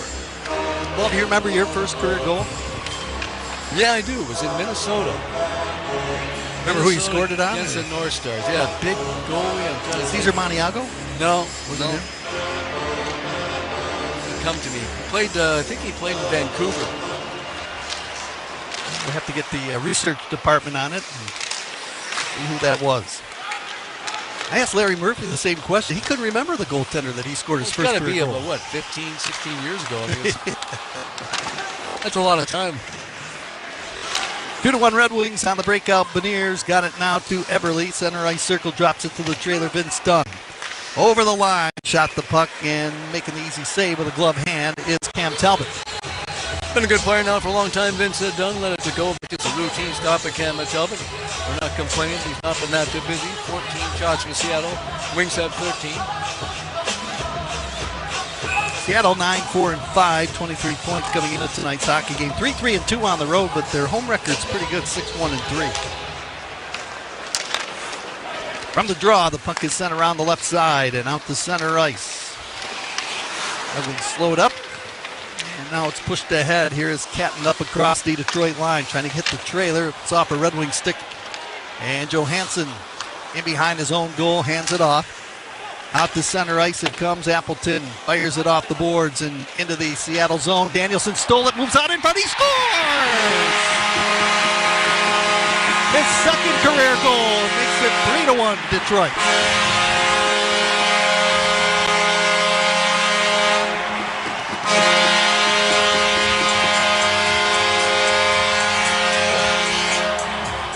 I'll guarantee him one thing, he'll never forget that goal. 2 fast goals by Nate Danielson here in the second period, and that was a thing of beauty right there. Just a powerful rush down that leftist side, hangs on the puck, comes around the goaltender, passes pad, and taps it into a wide open net. What a goal by Danielson. It's 3-1 Detroit. 5:01, the time of the goal by Danielson, so it took him a while to get his first one, but now he's got 2 quick ones here in the second, and a 2-goal lead for the Red Wings, 3-1. And that goal by Danielson's another DTE Energy light the lamp goal. And that's what the doctor ordered for the Red Wings. Just got to get some balanced attack and take the pressure off that top line and get some offense on the second, third, and fourth lines, and all of a sudden they're getting it here in the second period. Referee skated over to the Seattle bench. That was Kendrick Nicholson. And they're going to review this one for whatever reason. Let's go downstairs. Seattle's challenging that the play is offside prior to the goal. 1-800 call Sam ruling on the ice as the Seattle Kraken are protesting, saying that the play was offside. We'll have to take a look at the monitor when they show the replay just to kind of get our view on it. It's on the entry play, so it's a long time since Nate Danielson made that play in the offensive zone with great speed. They've actually dug up those forward lines. That was Emmett Finney in that line with Danielson and Casper. Emmett Finney's the guy they're looking at right there now, and he was on the opposite side, and the puck seemed like it bounced in. He might have been inside the blue line. When the puck came back in the blue line, it bounced off a stick and took a hop in, so that'll be the question mark now. Was he on that blue line? Bounced off the glass, came back in the middle of the ice. That's a tough call to make. That puck was in the air because when it was chipped around the boards or off the boards, it popped up about 10 feet in the air. And when Finney was crossing the blue line, the puck was up in the air, and you have to be able to determine if the puck was over the line or not. Then Finney. It came down and landed on the line. I don't know. I think it's a good goal. It's close, though, because Finney was on the goal line or on the blue line when that puck was bouncing on the ice. What a play by Danielson, though. It'd be a shame if they take this goal away from him because it was such a nice play as Danielson went around Vince Dunn and pulled the goaltender and put it into the wide open net. The puck has got to be across the line before the player. And again, it's the camera angle. That's a really tough call. Well, the ruling on the ice was that it was a goal. And it should stay a goal. No, his foot's still on that skate blade is on the line, I think. And again, they have many more angles back in Toronto than we have here. Well, they're taking a long look at this one. Tough decision to make. Well, it's got to be conclusive that it was offside. I mean, the call on the ice it was a good goal. my mind, that's too close to call. I'd make that. Not that I'm a Red Wing fan, obviously, but I would just think it's too close to call. Our replays we got, it's tough to make the decision, so I'd say the goal stands. And all of our challenges, our plays under review, brought to you by 1-800-CALL-SAM.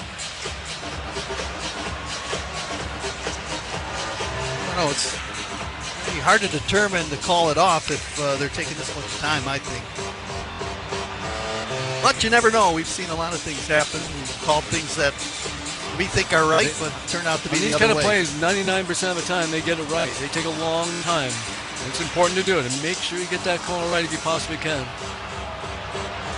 14:59 to go, second period.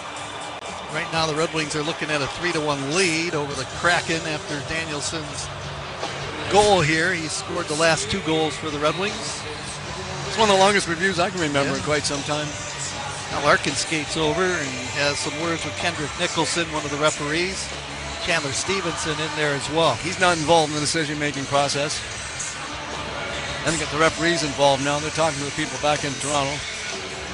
Players just skating around a little bit, trying to stay loose. Not quite sure if it's going to be 2-1 or 3-1. Here we go. Our 1-800-CALL-SAM ruling is in, and we'll see whether or not this is a good goal or not. Let's go down to ice level. Referee Kendrick Nicholson will make the call. After coach's challenge review, it was determined the play was offside, therefore we have no goal. Plays offside. And no goal. That nullifies a beauty by Danielson, who was looking for his second career goal. That's all right. He's got 1 this second period. Could have had 2. But that's really a positive for the Red Wings. He's going to go second, third lines, being much more dangerous offensively. So it remains 2-1. 2 quick goals here in the second. Raymond at 119, Danielson at 204, and it's a 1-goal game instead of a 2-goal game for Detroit. Face off out at center ice. Kraken will dump it in, and that one goes out of play to the side of the Seattle players' bench. And the Wings can't lose momentum now. They stormed it back. They were down 1-0. It's still early in the second period. Now they get a 2-1 lead. We got to keep up that offensive zone pressure on the Seattle team. Well, you mentioned Sandin Pellikka assisted on the Danielson goal at 2:04, and he continues to improve each and every game. Well, those 2 previous games, I thought he was just outstanding back on the blue line. He's now become the #1 player on the power play, the quarterback on the power play, the only defenseman out there taking Rich Snyder's spot, who was down to the second unit. But he's really picked up the pace the last couple of games. That puck was gloved ahead from one player to another in the face-off outside the Seattle blue line. Really good skater, not bad defensively either, and he just continues to show promise, Axel Sandin Pellikka. Well, he's gaining confidence now. You know, it's difficult for him, too, because all the guys you're playing against, they're much bigger. They're bigger and they're heavier, and you've got to figure out a way to be very effective against them. But I think he and Ben Sherratt have really become a very solid second pair, and you got to give Sherratt a lot of credit for tutoring that young defenseman. Face-off out at center ice, controlled by Seattle. Detroit leading 2-1. Now the puck shot by Schwartz into the corner in the Detroit zone. It's lifted ahead, and DeBrincat now. Feed past Larkin over the line, cuts inside, moves into the left circle. Larkin with a feed in front, went through a maze of skates, now comes out to center ice. Those are the kind of plays you got to be careful when you got a 1-goal lead. Passing that puck backwards like there, not giving it to a teammate, just throwing it to an area. That can spell disaster in the NHL. Montour up the right side, pushed it in behind his own goal away from DeBrincat. Seattle will move it ahead, center ice. Schwartz tapping it into the Detroit end. Sandin Pellikka turns it off the boards to Lucas Raymond. Not only that, then he makes a nice play to Lucas Raymond, retain possession for the Red Wings. Wings circling now, top line's on the ice. Raymond gets the feed from Sherratt, bumped it off the boards, and the Kraken Montour will dump it right back into the Red Wing end. Into the corner, Sandin Pellikka muscled it out in front of the penalty box. Off the bench on a change, Rasmussen to stick it in behind the net. Van Riemsdyk with a hit on Larson. Van Riemsdyk sent it right through the goal mouth as he brought it out in front. Johansson to Rasmussen. Skates to open ice in the far corner away from Larson. Flipped it behind the goal to Van Riemsdyk. Bumped it back in the line. Hamonic shot blocked. Rebound left circle. Over skating at James Van Riemsdyk and up the left wing boards. Gaudreau will stick it to the side of Cam Talbot.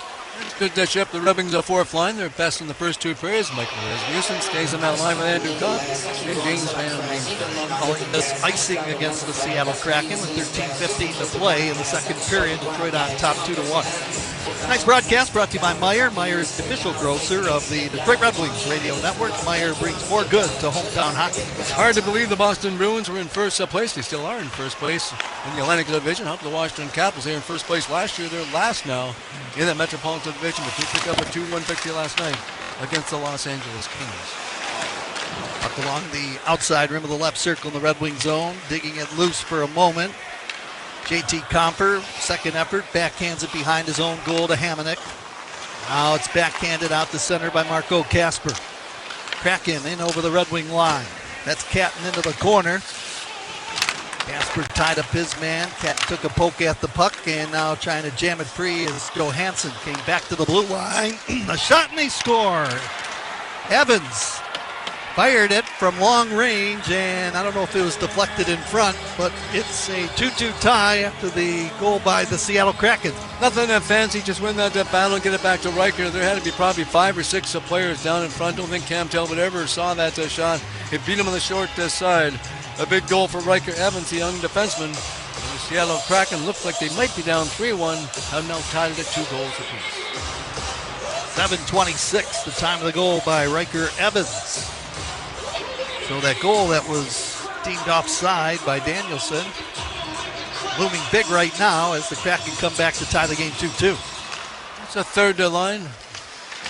Berkeley Catton was down in front, but I don't think it hit his body, just sailed past him. He was definitely screened on the play of the veteran goaltender Talbot.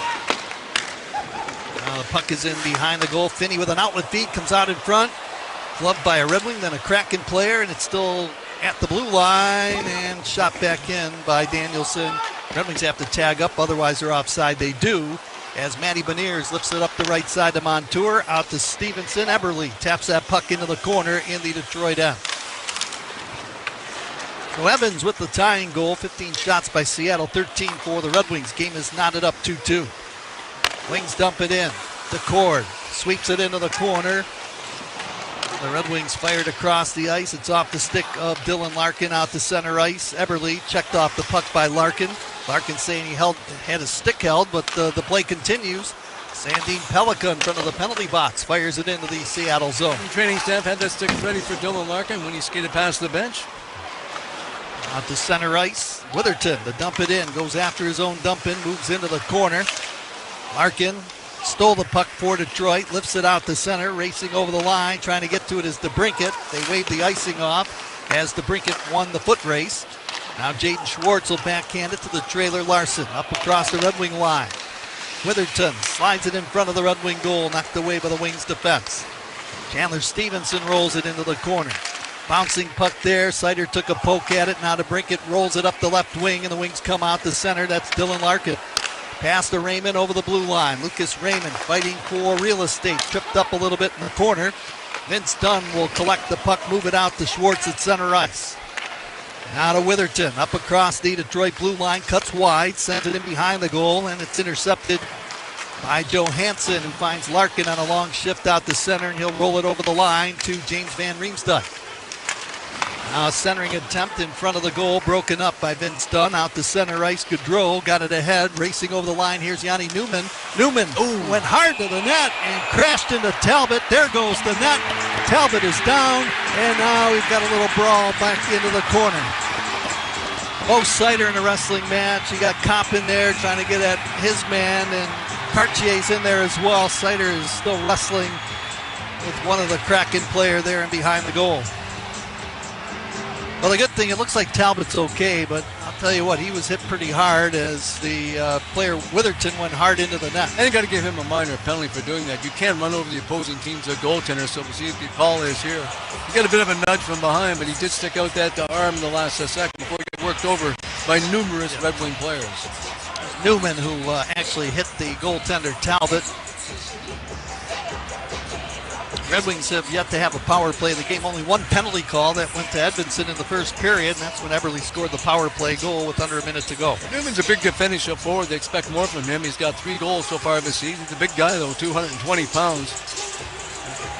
It was like a freight train coming down that right side. A little nudge from Sider. It definitely pushed him closer to Cam Talbot. Thankfully, he's going to be all right. 9:37 will be the time of the penalty to Newman as he crashed into the Detroit goaltender Cam Talbot.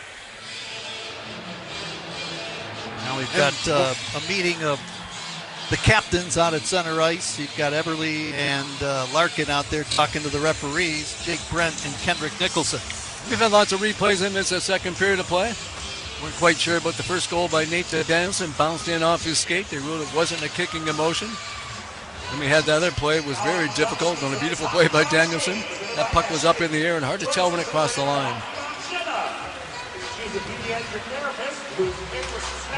Well, we've got a pause in the action. 10:23 to go. We're in the second period. Game tied 2-2. This is the Detroit Red Wings Radio Network presented by LMCU. You'll enjoy banking here. We are Feiger Law, the official law firm of the Detroit Red Wings. For over 70 years, Feiger Law has been your hometown team of trial lawyers for auto crashes, truck accidents, birth trauma, and injuries due to medical malpractice. Let our team of homegrown trial lawyers win big for you. Feiger Law, the official law firm of the Detroit Red Wings. All we do is win. All we do is win. My name is Jamie Hutchison, and I am a breast cancer survivor. I'm singing in a women's chorus. It's just nice to do something that feels good for your soul. This is a pitch pipe, and when you're singing, it allows you to get your pitch. Sometimes you're singing in one key, and you have to make an adjustment. I think life is full of pivots, and cancer treatment is no different. You can still find your note. Take a second to pivot at carmanis.org/second opinion or call 1-800-CARMANIS. People can't have access to quality medical care without affordable health insurance. At Blue Cross Blue Shield of Michigan, we understand increasing health insurance costs are becoming more of a strain on the budgets of the businesses and people we serve. Affordability matters. It affects real families, real decisions, and real care. That's why at Blue Cross, we're dedicated to finding solutions. To learn about this critical issue and our efforts to make healthcare affordable for all, visit mibluedaily.com/affordability today.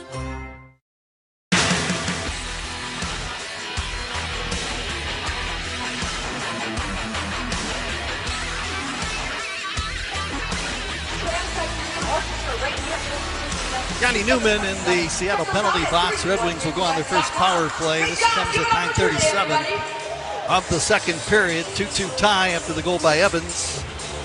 And this Red Wing power play coming up is brought to you by Carbless, the preferred ready-to-drink canned cocktail of your Detroit Red Wings. And you guys give Seattle lots of credit. No minor penalties. The first power play of the game for the Red Wings. That's one of the strengths of this Red Wing team. Seattle not a very good penalty-killing team. They've allowed 15 power play goals, so a great opportunity for the Red Wings to regain the lead if they can beat Joey Decord. Face off to Decord's right. Larkin trying to win the draw. Came right to the goaltender, Decord, who kicked it away, and now on the rebound, the Wings control. Here's Raymond. Now to Larkin with a shot. Blocked in front. Rebound goes into the corner. Kane battling for it for Detroit. Now it's out in front of the goal. Scramble the play into the corner. Larson fires it up the wing, and it's held in by Detroit. And the Wings turned it over. Sandy Pellica. And now the Kraken will pick it up. Larson flips it ahead, and Schwartz deflects it down the ice. Minute and a half to go on the Red Wing power play. Game tied 2-2. We're in the second. Sandy Pellica moving left to right. Drops it to Kane. Flips it over the line to Larkin. Left circle moving in. Larkin cuts in front, trying to jam it home. It's popped up into the air. Decord made the save. Raymond to Sandine Pellica. Back to Raymond to Larkin. Left circle. Tried to feed it out in front. It pinballs right out in front to Goodrow, and he'll find the opening and drill it down the ice.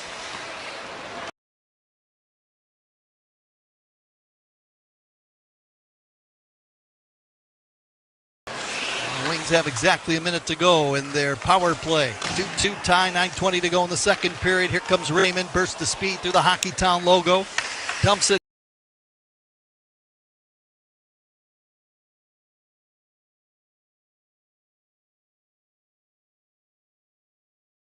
into the right corner. Now Finney slides it around the boards near wing. Cop after it for Detroit. Into the corner, Danielson, feed pass in front, and Finney scores! Power play goal, and Finney a 3-2 Red Wings.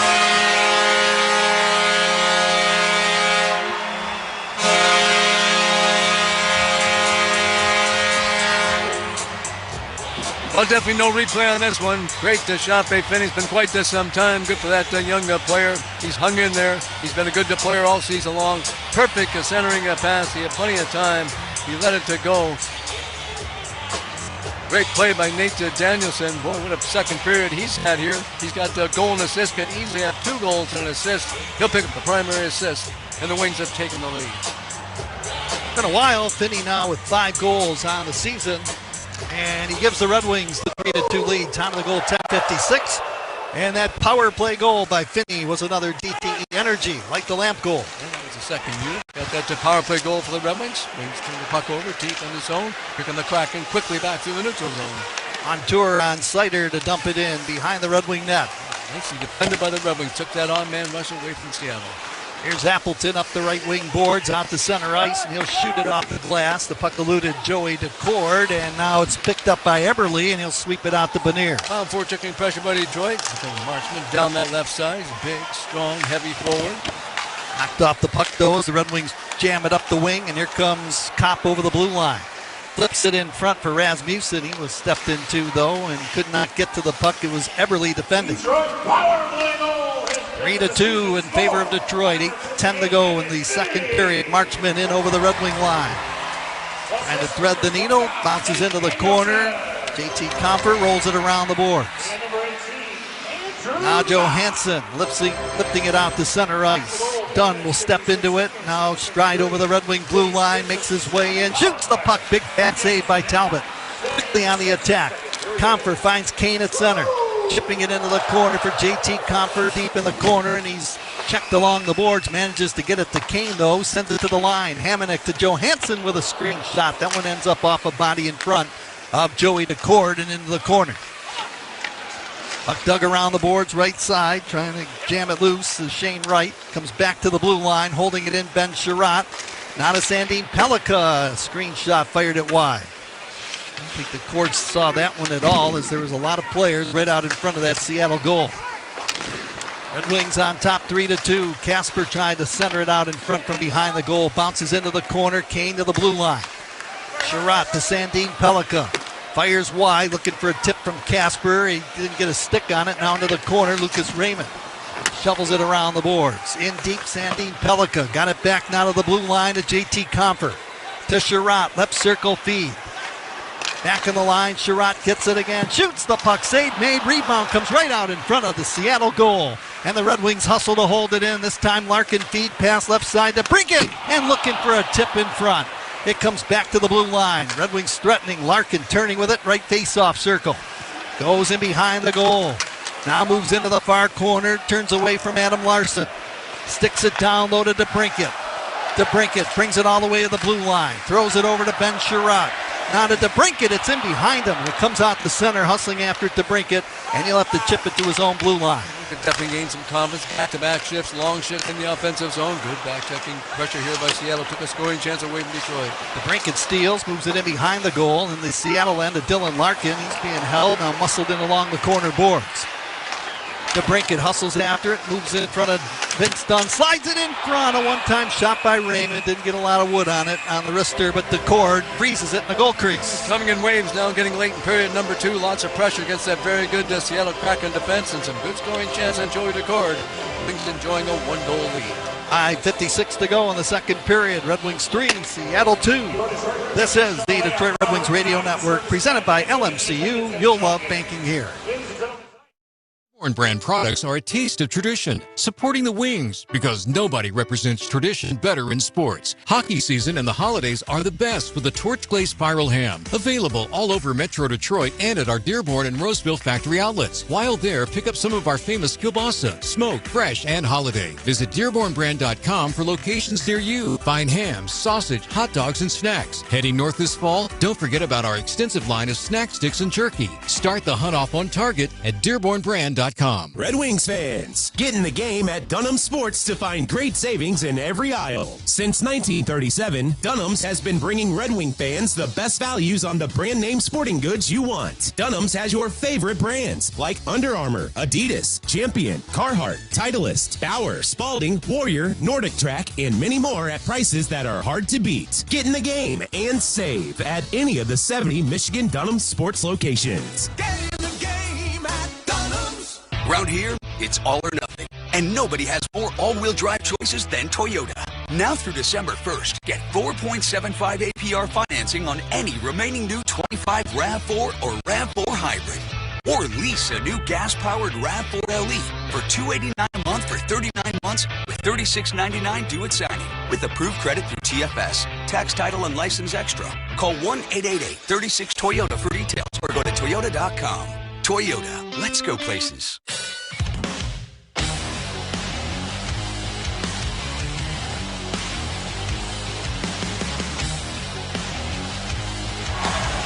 Player interviews all season long brought to you by Meyer. Meyer brings more good to hometown hockey. They changed that second Seattle goal. They originally gave it to Evans, but Catton must have tipped it out in front of Talbot, so he got his first career goal after Danielson scored his first NHL goal. But it's 3-2 now. Red Wings after the power play tally by Finney. Danielson has a goal and assist. He also scored another goal that was taken away because the play was offside. He's having a heck of a second period. 5:40 to go in the second frame. It's 3-2 Detroit. Red Wings dump it in.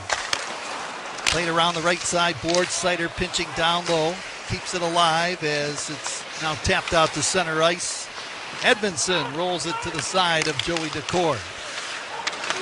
Put that puck into his own net on a backhand, but cleared it around the boards. Now Appleton steals to roll that puck in behind the Seattle goal. Montour chipping it up the left wing. Down the ice it goes. Wave the icing off. Sandin Pellikka in pursuit. And turns away from Ty Cartier. Sider now on the attack for Detroit. Steers it off the stick of Marchment. That one out of play along the far wing. Red Wing coaching staff made a good move in between periods. They got Emmett to Finney, who was on the second line with Confer and Kane. They moved him down the third line with Danielson and Appleton. Then Marco Kasper is back up with Patrick Kane. He's on the wing with Kasper and JT Confer. And all of a sudden now the Red Wings second and third line, much more dangerous and much more productive. They had some really good shifts here in the second period. That's what you're talking about in the open, that the Red Wings second, third line has to get going a little bit. Got to get going. You got to get the offense from your second, third, and fourth lines. And it's not just the offense, it's quality shifts, but all of a sudden the Red Wings forwards have a lot more energy. Here's Beniers up the right side to tap it out to the red line. Got it ahead to Eberle into the Red Wing zone. Right circle, bounce pass to Marchment. Out of the blue line, Alexiak to dump it into the corner.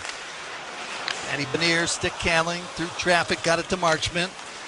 And to get away from Comfort to the line to Eberle. Eberle turned it over. Here's circle. Patrick Kane stealing the puck. Turns away from Beniers. Got it behind his own goal to Sandin Pellikka, who outlets it to Sherratt. Pass off a stick inside the Seattle zone, but coming away with it, that is the defenseman Riker Evans. Out of Beniers, back to Evans. Up the left side, a pass to Marchment, dumping it diagonally into the far corner in the Red Wing end. Hamonic, first man to the puck to play it around the boards to Sandin Pellikka. Out of Raymond, out at center ice. He'll break his stick, lifting it up across the Seattle blue line. That play is offside. So a timeout, 4:05 to go, second period. Red Wings with a one-goal lead over the Kraken, 3-2. We'll be back with more in a moment. This is your home for Detroit Red Wings hockey, presented by LMCU. You'll love banking here.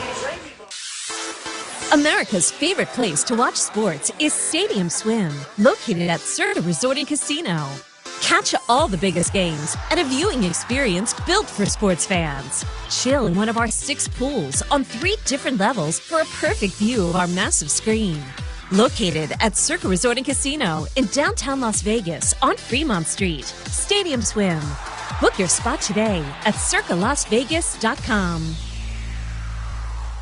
I'm Dan Campbell, head coach of the Detroit Lions. What if I told you there's a legal team whose winning record goes back over 50 years? What if this team had a roster of some of the best and brightest in their field? And what if I said that every time this team wins, you win too? I'm talking about Michigan's first family of law, Sam Bernstein Law. If you've been injured in an accident, calling Sam will be the best call you ever make. Get a winning team to fight for you. Get the Bernstein advantage. Call Sam. Injured? 1-800-CALL-SAM. At Rocket, we believe everyone deserves their shot at the American dream. So if you're feeling locked out of home ownership, we're here to give you back the keys. We're opening doors, breaking down walls, and doing everything we can to turn renters into owners. And we're not going to stop until we help everyone home. To find out more, visit rocket.com. Rocket, own the dream.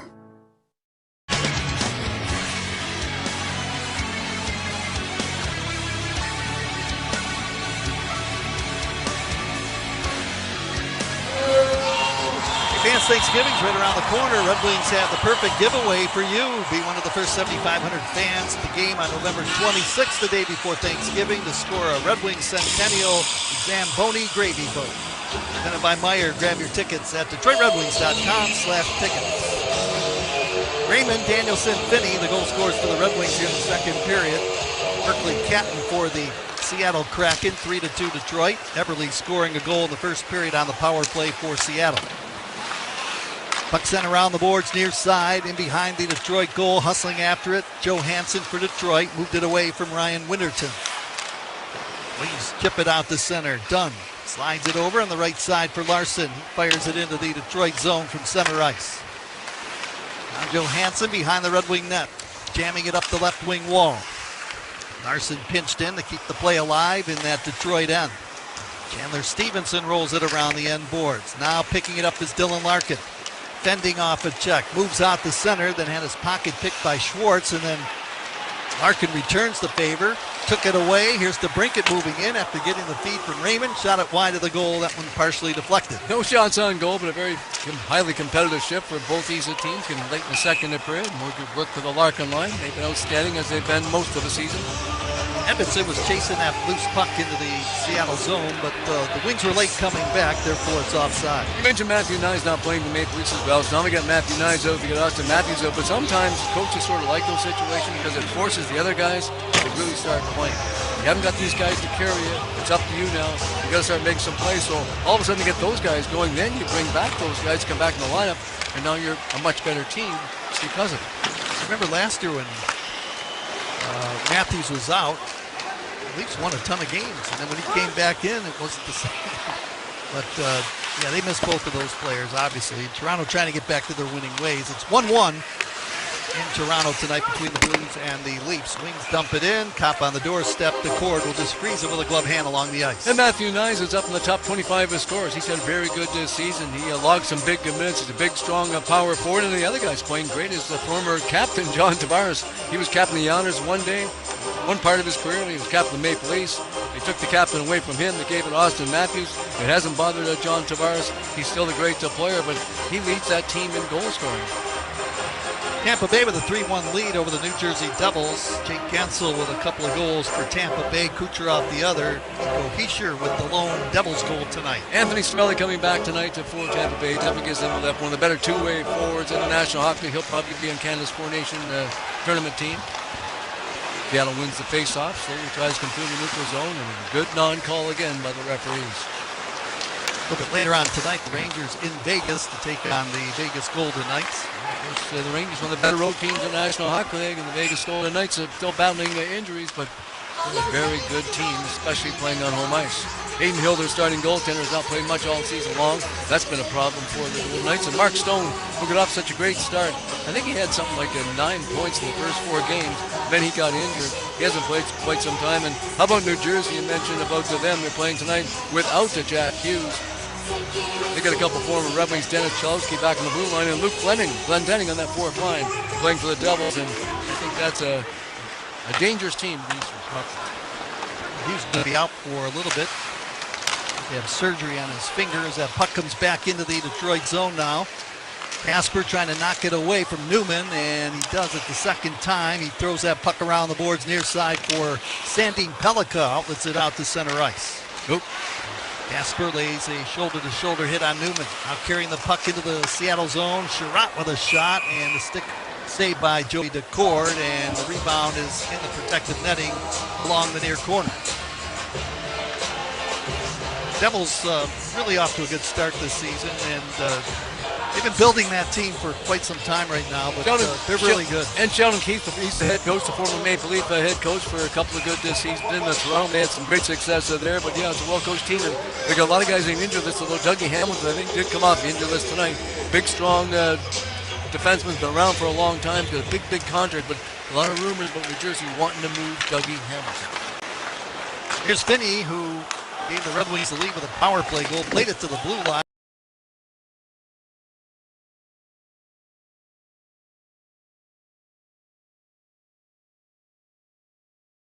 It came out to center. Now Sider will dump it back into the Seattle end. 3-2 Detroit. Minute 45 to go in the second period. Marchment checked by Finney, bounced off his check to control the puck, move it across, left side. Traffic in front, a drive by Lindgren, almost went in. Montour with a shot, Talbot the save, and the rebound skips into the corner. First save was by Simon Evanson, bounced off the side of his leg. Now Beniers tapping it to Marchment over to the near side for Montour, charging into the corner on Edvinsson. Edvinsson checked him off the puck. It rolls to Danielson, who lifted up the wing. Marchment stopped it. Eberle tapping it behind the Red Wing goal. Edvinsson steers it up the left wing for Finney. Now the puck is out at the blue line, and the play is stopped. Red Wing player, I believe, was clipped with a high stick, and it looks like Emmett Finney was clipped with a high stick. Clipped the high stick, no blood. Going to be a power play chance coming up for the Red Wings. A chance to extend their lead. Seattle number 62, 2-minute minor penalty. Brandon Montour, high sticking call.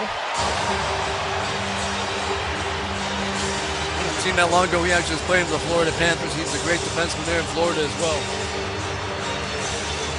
18:51, the time of high sticking call to Montour. Red Wings go on the power play, again brought to you by Carbless, the preferred ready-to-drink canned cocktail of your Detroit Red Wings. Red Wings' last goal was a power play goal by Finney. Red Wings now have 15 power play goals on the season. Minute 9 to go in the second period. 3-2 Detroit. Larkin out there for the face-off. Raymond and DeBrincat as well. Wings win the draw. Pass over. Kane with a one-time shot, and that one ends up wide. The goal was deflected in front, I believe, by Schwartz, and now the puck is lifted all the way down the ice by the Kraken. Minute to go in the second period. One goal lead for Detroit. Sandy Pellica to the trailer. DeBrincat. Now to Kane. Stick handles over the line. Pass over. Left wing. Knocked away. Schwartz short-handed. Backhands it down the ice again. The Red Wings have to go 200 feet the other way. 39 seconds to go in the period. Sandy Pellica drops it. Here comes Raymond with a burst of speed. Larkin to Raymond down the middle. Over the line. Reaching for it is Kane. Tied up there by Lindgren. Out to the blue line. Sandine Pellica gets the feed, shoots the puck, knocked down in front. Save made to Cord. Then he fanned on a clearing attempt, and finally it was shot over the glass by Cartier, and the linesman saying it touched the glass, luckily for the Seattle Kraken. Almost a miscue right there for Joey DeCord. Again, goaltender shouldn't play the puck like that. You got defenseman in the area, set it up, give it to the defenseman, let him get it out of trouble. That's his job. They dodged the bullet right there. Almost a 5-on-3 advantage for the Red Wings. And we're down to 18 seconds to go in the second period. Wings with a man advantage for a minute 9. If you don't score here, it'll carry over into the third period. Larkin, Raymond to bring it up front. Kane on the right point. Sandy Pellica on the left. Center iceman just directing traffic. Don't Larkin telling Sandy Pellica where he wanted to go in the face-off. Unfortunately, lost that draw. Raymond tying up Larson in the corner. Helping out there is DeBrincat. And finally, Larson worked it down the ice. The Wings tried that blind pass. It was Lucas Raymond. No defenseman in that area. Takes the pressure off the Kraken. One last rush for the Red Wings. Larkin over the line. Shoots the puck at the horn. And it's gloved off by Joey DeCord. And the period comes to a close. Red Wings scored 3 times. And now lead the Seattle Kraken 3-2 after 40 minutes of play. Really almost up 4 times. Nate Daniels looked like he had a goal that was going to help the Red Wings extend their lead. The NHL took a long, long time. They ruled that play was off the side, but a good comeback period. Give the Red Wing coaching staff lots of credit. Not standing pat, juggling up those forward lines before the game is over. That gave the Red Wings a real spark in that second period. Finney playing with Danielson and Appleton, and Marco Kasper back up with Comper and Kane. Shots on goal in the second period brought to you by your local Toyota dealers. Visit buyatoyota.com. Toyota, let's go places. 6 shots by the Seattle Kraken. They did get the goal by Kenton. They have a 2-period total of 17 on Cam Talbot. The Red Wings with 10 on Joey Accord. And they have a 2-period total of 20. Then now the Wings have got to close this deal and they can win this hockey game tonight to move up past the Boston Bruins in the first place in the Atlantic Division. Got a good sound to it. Stay in that spot, so a very important third period coming up. Head coach Todd McClellan and his team. In Toronto tonight, we're keeping an eye on that game. The Blues and the Maple Leafs tied 2-2 after 40 minutes. Well, those are two desperate teams playing in Toronto tonight, the Blues and the Maple Leafs. And the team that we will be seeing on Thursday, the New York Islanders, fall. They're in a scoreless tie after 20 minutes in Dallas tonight. Moving Matthew Barzal to center ice, you got Bo Horvath as one center, Matthew Barzal to next center. All of a sudden now you're getting a lot of dangerous quality shifts from the top of the two lines, so that was a good move by Patrick Roy. They've always been strong back in the blue line with Brendan Schaefer. He's got 7 goals back in the blue line for Rangers. Leads all rookies in goal scoring. He's been something else. He's still just 18 years of age. Hey fans, don't miss a day full of faith and fellowship at Little Caesars Arena on November the 22nd. The Red Wings are taking on the Blue Jackets, an afternoon game, and you can score a faith ticket package that includes a pregame service, testimonials, and a ticket to the game. Score your ticket package right now at DetroitRedWings.com/special offers. We're in the second intermission, and the Red Wings enjoying a 3-2 lead over the Seattle Kraken with 20 minutes yet to be played. Our second period break is brought to you by Rocket Mortgage, helping more Americans own more of America. Your journey home starts at RocketMortgage.com. Rocket, own the dream. Jeff Rieger's in our 1-800 Call Sam studio. He's coming up next. This is your home for Detroit Red Wings hockey, brought to you by LMCU. You'll love banking here. Hey, it's Ken Cal, voice of the Red Wings. There's a homegrown squad that's been around even longer than the Wings. Rose Pest Solutions turned pro over 160 years ago and has dominated pests ever since. Rose safeguards your home or business against pests like bedbugs, cockroaches, rodents, and spiders. Their technicians are also equipped to meet all safety regulations. That's why Rose is an official partner of the Detroit Red Wings. Pest problem? Rose is the solution. Call Rose at 800-966-ROSE or go to rosepestsolutions.com. At Meijer, we're working hard to make this year's Thanksgiving a good deal better. Meijer frozen turkey is just 39 cents per pound with M-Perks. Limit 1 per customer, no clipping necessary. Save even more with Meijer brand hot deals all season long, like Meijer cut green beans and whole kernel corn, just 49 cents a can. Meijer turkey stuffing mix is 99 cents, and cans of both Meijer cranberry sauce and pure pumpkin are just $1.09 each. Delicious deals and a Thanksgiving meal to remember. That's the good life at Meijer. Exclusions apply. See all deals in the Meijer app. Hate's a strong word, but if you bought your home or refinanced in the last few years, you probably don't love your monthly mortgage payment. Well, rates have finally dropped and refis are back. So don't wait another day to connect with your local home loan expert at MortgageMatchup.com. They'll work with you on a personalized refi plan that can help you save money now and for years to come. Don't hate your rate. Refi now. Go to MortgageMatchup.com. Powered by United Wholesale Mortgage LLC, Equal Housing Lender, NMLS number 3038. Licensed in all 50 states and the District of Columbia. In hockey, every win is earned. And at home, the victories are just as real. With J.P. Weiser's whiskey in hand, every moment feels like a win. From midweek matchups to do-or-die Game 7s, Weiser's is there. From the first puck drop to the final buzzer, we're all in. Because it's not just about the team on the ice. Here, it's about us. And when we gather with J.P. Weiser's whiskey for game time, that's a W. J.P. Weiser's, the official Canadian whiskey of the Detroit Red Wings. People can't have access to quality medical care without affordable health insurance. At Blue Cross Blue Shield of Michigan, we understand increasing health insurance costs are becoming more of a strain on the budgets of the businesses and people we serve. Affordability matters. It affects real families, real decisions, and real care. That's why at Blue Cross, we're dedicated to finding solutions. To learn about this critical issue and our efforts to make healthcare affordable for all, visit mibluedaily.com/affordability today.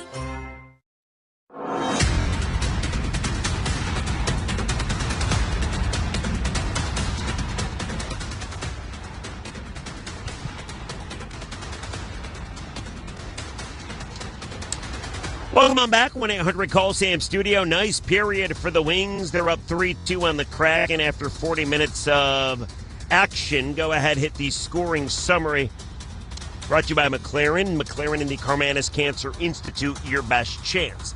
Seattle led 1-0 after one period, and then the Wings got it going. Lucas Raymond, 1:19 in, made it 1-1. On to break it with a feed over the line of Lucas Raymond. Right circle, fired the shot. The Cord couldn't get it, and it got behind him into the net. It's a goal for the Red Wings, and it's 1-1. DeBrincat and Sider with the assist. Not too long after that, Nate Danielson got one he's never, ever going to forget. First of his career. That was at 2:04, made it 2-1. Danielson actually scored again about 2 minutes later. However, that goal was waved off due to offsides by Emmett Finney. Seattle would come back, score one of their own, even things up. Riker Evans, his first of his career, second of, and it was 7:26. And then Emmett Finney on the power play, 10:56, gave Detroit the lead, 3-2. Finney slides it around the boards near wing. Cop after it for Detroit. Into the corner, Danielson, feed pass in front, and Finney scores! Power play goal, Emmett Finney makes it 3-2, Red Wings. That would do it for the scoring, 3-2 after 40 in favor of the Red Wings. Shots on goal in favor of the Red Wings, 20-17. Check out the hit totals, 17-9. Wings have more of them. Seattle has won more faceoffs, 24-21, and then there's the power play. Both teams have scored. Seattle 1-for-1, Detroit 1-for-2. 3-2 Wings after 40. Come back, hear more from Chris Draper and Chris Osgood and John Keating. We'll do that next. You're listening to Detroit Red Wings Hockey. Hi, everyone. Julie Stewart-Binks here, along with former NHLer Nate Thompson. Join us on Energy Line as we share our takes, stories, and surprise guests every week. Patrick Kane, 3-time Stanley Cup champion. Team USA head coach Mike Sullivan. 6-time Stanley Cup champion Mark Messier. With over 800 NHL games, I know a couple guys. Biz didn't have Twitter. No one knew who he was, so I called Whit, and I'm like, how is Biz? He was like, I'm telling you right now, you're going to hate him. Then he'll be your best friend. Listen on the iHeartRadio app, Apple Podcasts, or wherever you get your podcasts. From Novi to Royal Oak and down to Woodhaven and even Windsor, Ashley has Detroit covered when it comes to affordable, high-quality furniture and unbelievably comfortable mattresses. After nearly 20 years in the community, Ashley is proud to be the first official furniture and mattress partner of the Detroit Red Wings. Shop any of our 7 Metro Detroit locations and mention this partnership to receive 20% off your purchase. Some exclusions apply. Visit us today and help support the Red Wings this season. Only at Ashley. Imagine a world where technology transforms the way we think about our environment. Welcome to Priority, where we're redefining the future of recycling and cleanliness with cutting-edge tech. Our innovative solutions are designed for those who demand smarter, more efficient ways to care for our planet. We're not just ahead of the curve, we're creating it. Ready to join the revolution? Visit PriorityWaste.com and see how we're setting the new standards in the industry. Priority, where technology meets sustainability. Pella, window and about 10 seconds went off the clock. Minute and 12 to go. Now the Wings almost steal it. Comes out to center ice. Raymond handles it for Detroit. Drops it now to Sherratt, to Larkin at center. Larkin, pass right side. Pass across to Raymond. And he backhands the puck to the side of the goal. And the play whistle down. Plays offside, I believe. That's a wilder shift. The face-off is just outside. That's Seattle Kraken on the blue line. They have to put the Detroit Accord back in their goal. But a good job of the Red Wings that time. And you and I have had this discussion quite a bit, hasn't it? But a lot of times NHL teams now will just turn around and fire that puck towards the empty net. Not here in the game tonight. The Wings hang on that puck, involving their teammates, moving the puck to an area, and taking much time off the clock. All right, Paul, let's select our hardest working player. Brought to you by Carhartt, proud to support Red Wing hockey and all the hardworking people who make it possible. It's going to be Nate Danielson with the award tonight. Gets a goal and assist. He actually had 2 goals scored, or another goal scored in the second period. They reviewed it. It was a very, very close play. It was ruled off the side, but a breakout game for him. Gets his first goal, his first assist. Now 2 points in his NHL career in 5 games played. Critical face-offs and overtimes brought to you by Blue Cross Blue Shield of Michigan. Confidence comes with every card. I would like to add Emmett Finney to that list. That was a big, big goal by him. That's a difference maker right now in this hockey game. And he's actually now dropped down the third line, and all of a sudden he's refound that energy he had to start the season, playing with Danielson and Mason Appleton. 57 seconds to go on this one. 3-2 Detroit. Red Wings huddling up before the face-off. Larkin will take the draw out at center ice near the Seattle blue line. He wins this draw, Joel Larkin. He'll take about 10 seconds off the clock. He won it came to Sherratt in front of the penalty box and shoots it in behind the Seattle goal. He's going across center ice, so no icing again by the Red Wings. Another good play defensively by Sherratt. Now it's tapped into the corner by the player Berkeley Catton. Bouncing puck, Raymond couldn't control it. Marchman got it to the line. Here's a shot blocked in front. DeBrincat tapped it across. Raymond to Larkin. Now he shoots it towards the empty net. Scores!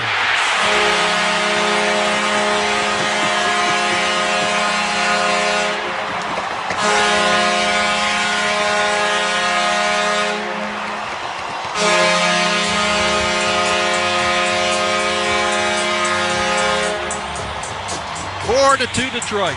Larkin with the empty net goal. There's another big good play by Dylan Larkin, who is easily the Red Wings' best player all season long. It's the best hockey he's played, in my opinion, his entire career.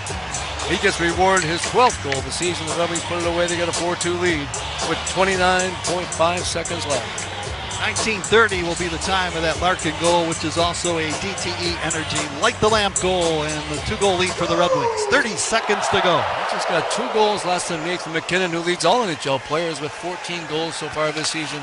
Right now, Dylan Larkin, in my opinion, would get votes for the Hart Trophy. League's most valuable player. He's been that good, that important for his team.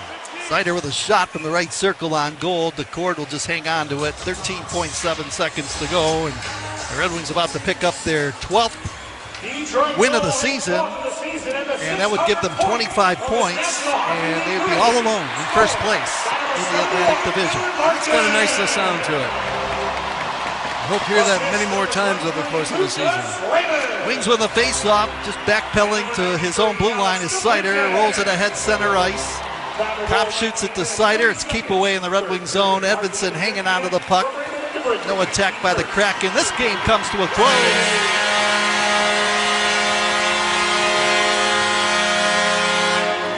And the Red Wings are in first place in the Atlantic Division. They pick up 2 points, move 1 point ahead of the idle Boston Bruins.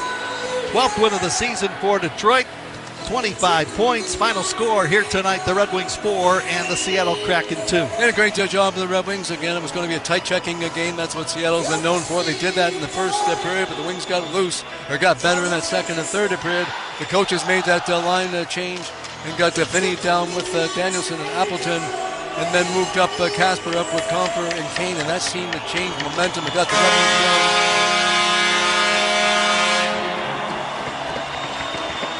They're a much more dangerous team in the second and third periods of play, but sound defense in that third period limited the scoring chances. There was that one mistake, Sandy Pellick and Cam Talbot, but a huge save by Cam Talbot to keep it a 3-2 lead and help his team pick up this 2-goal victory.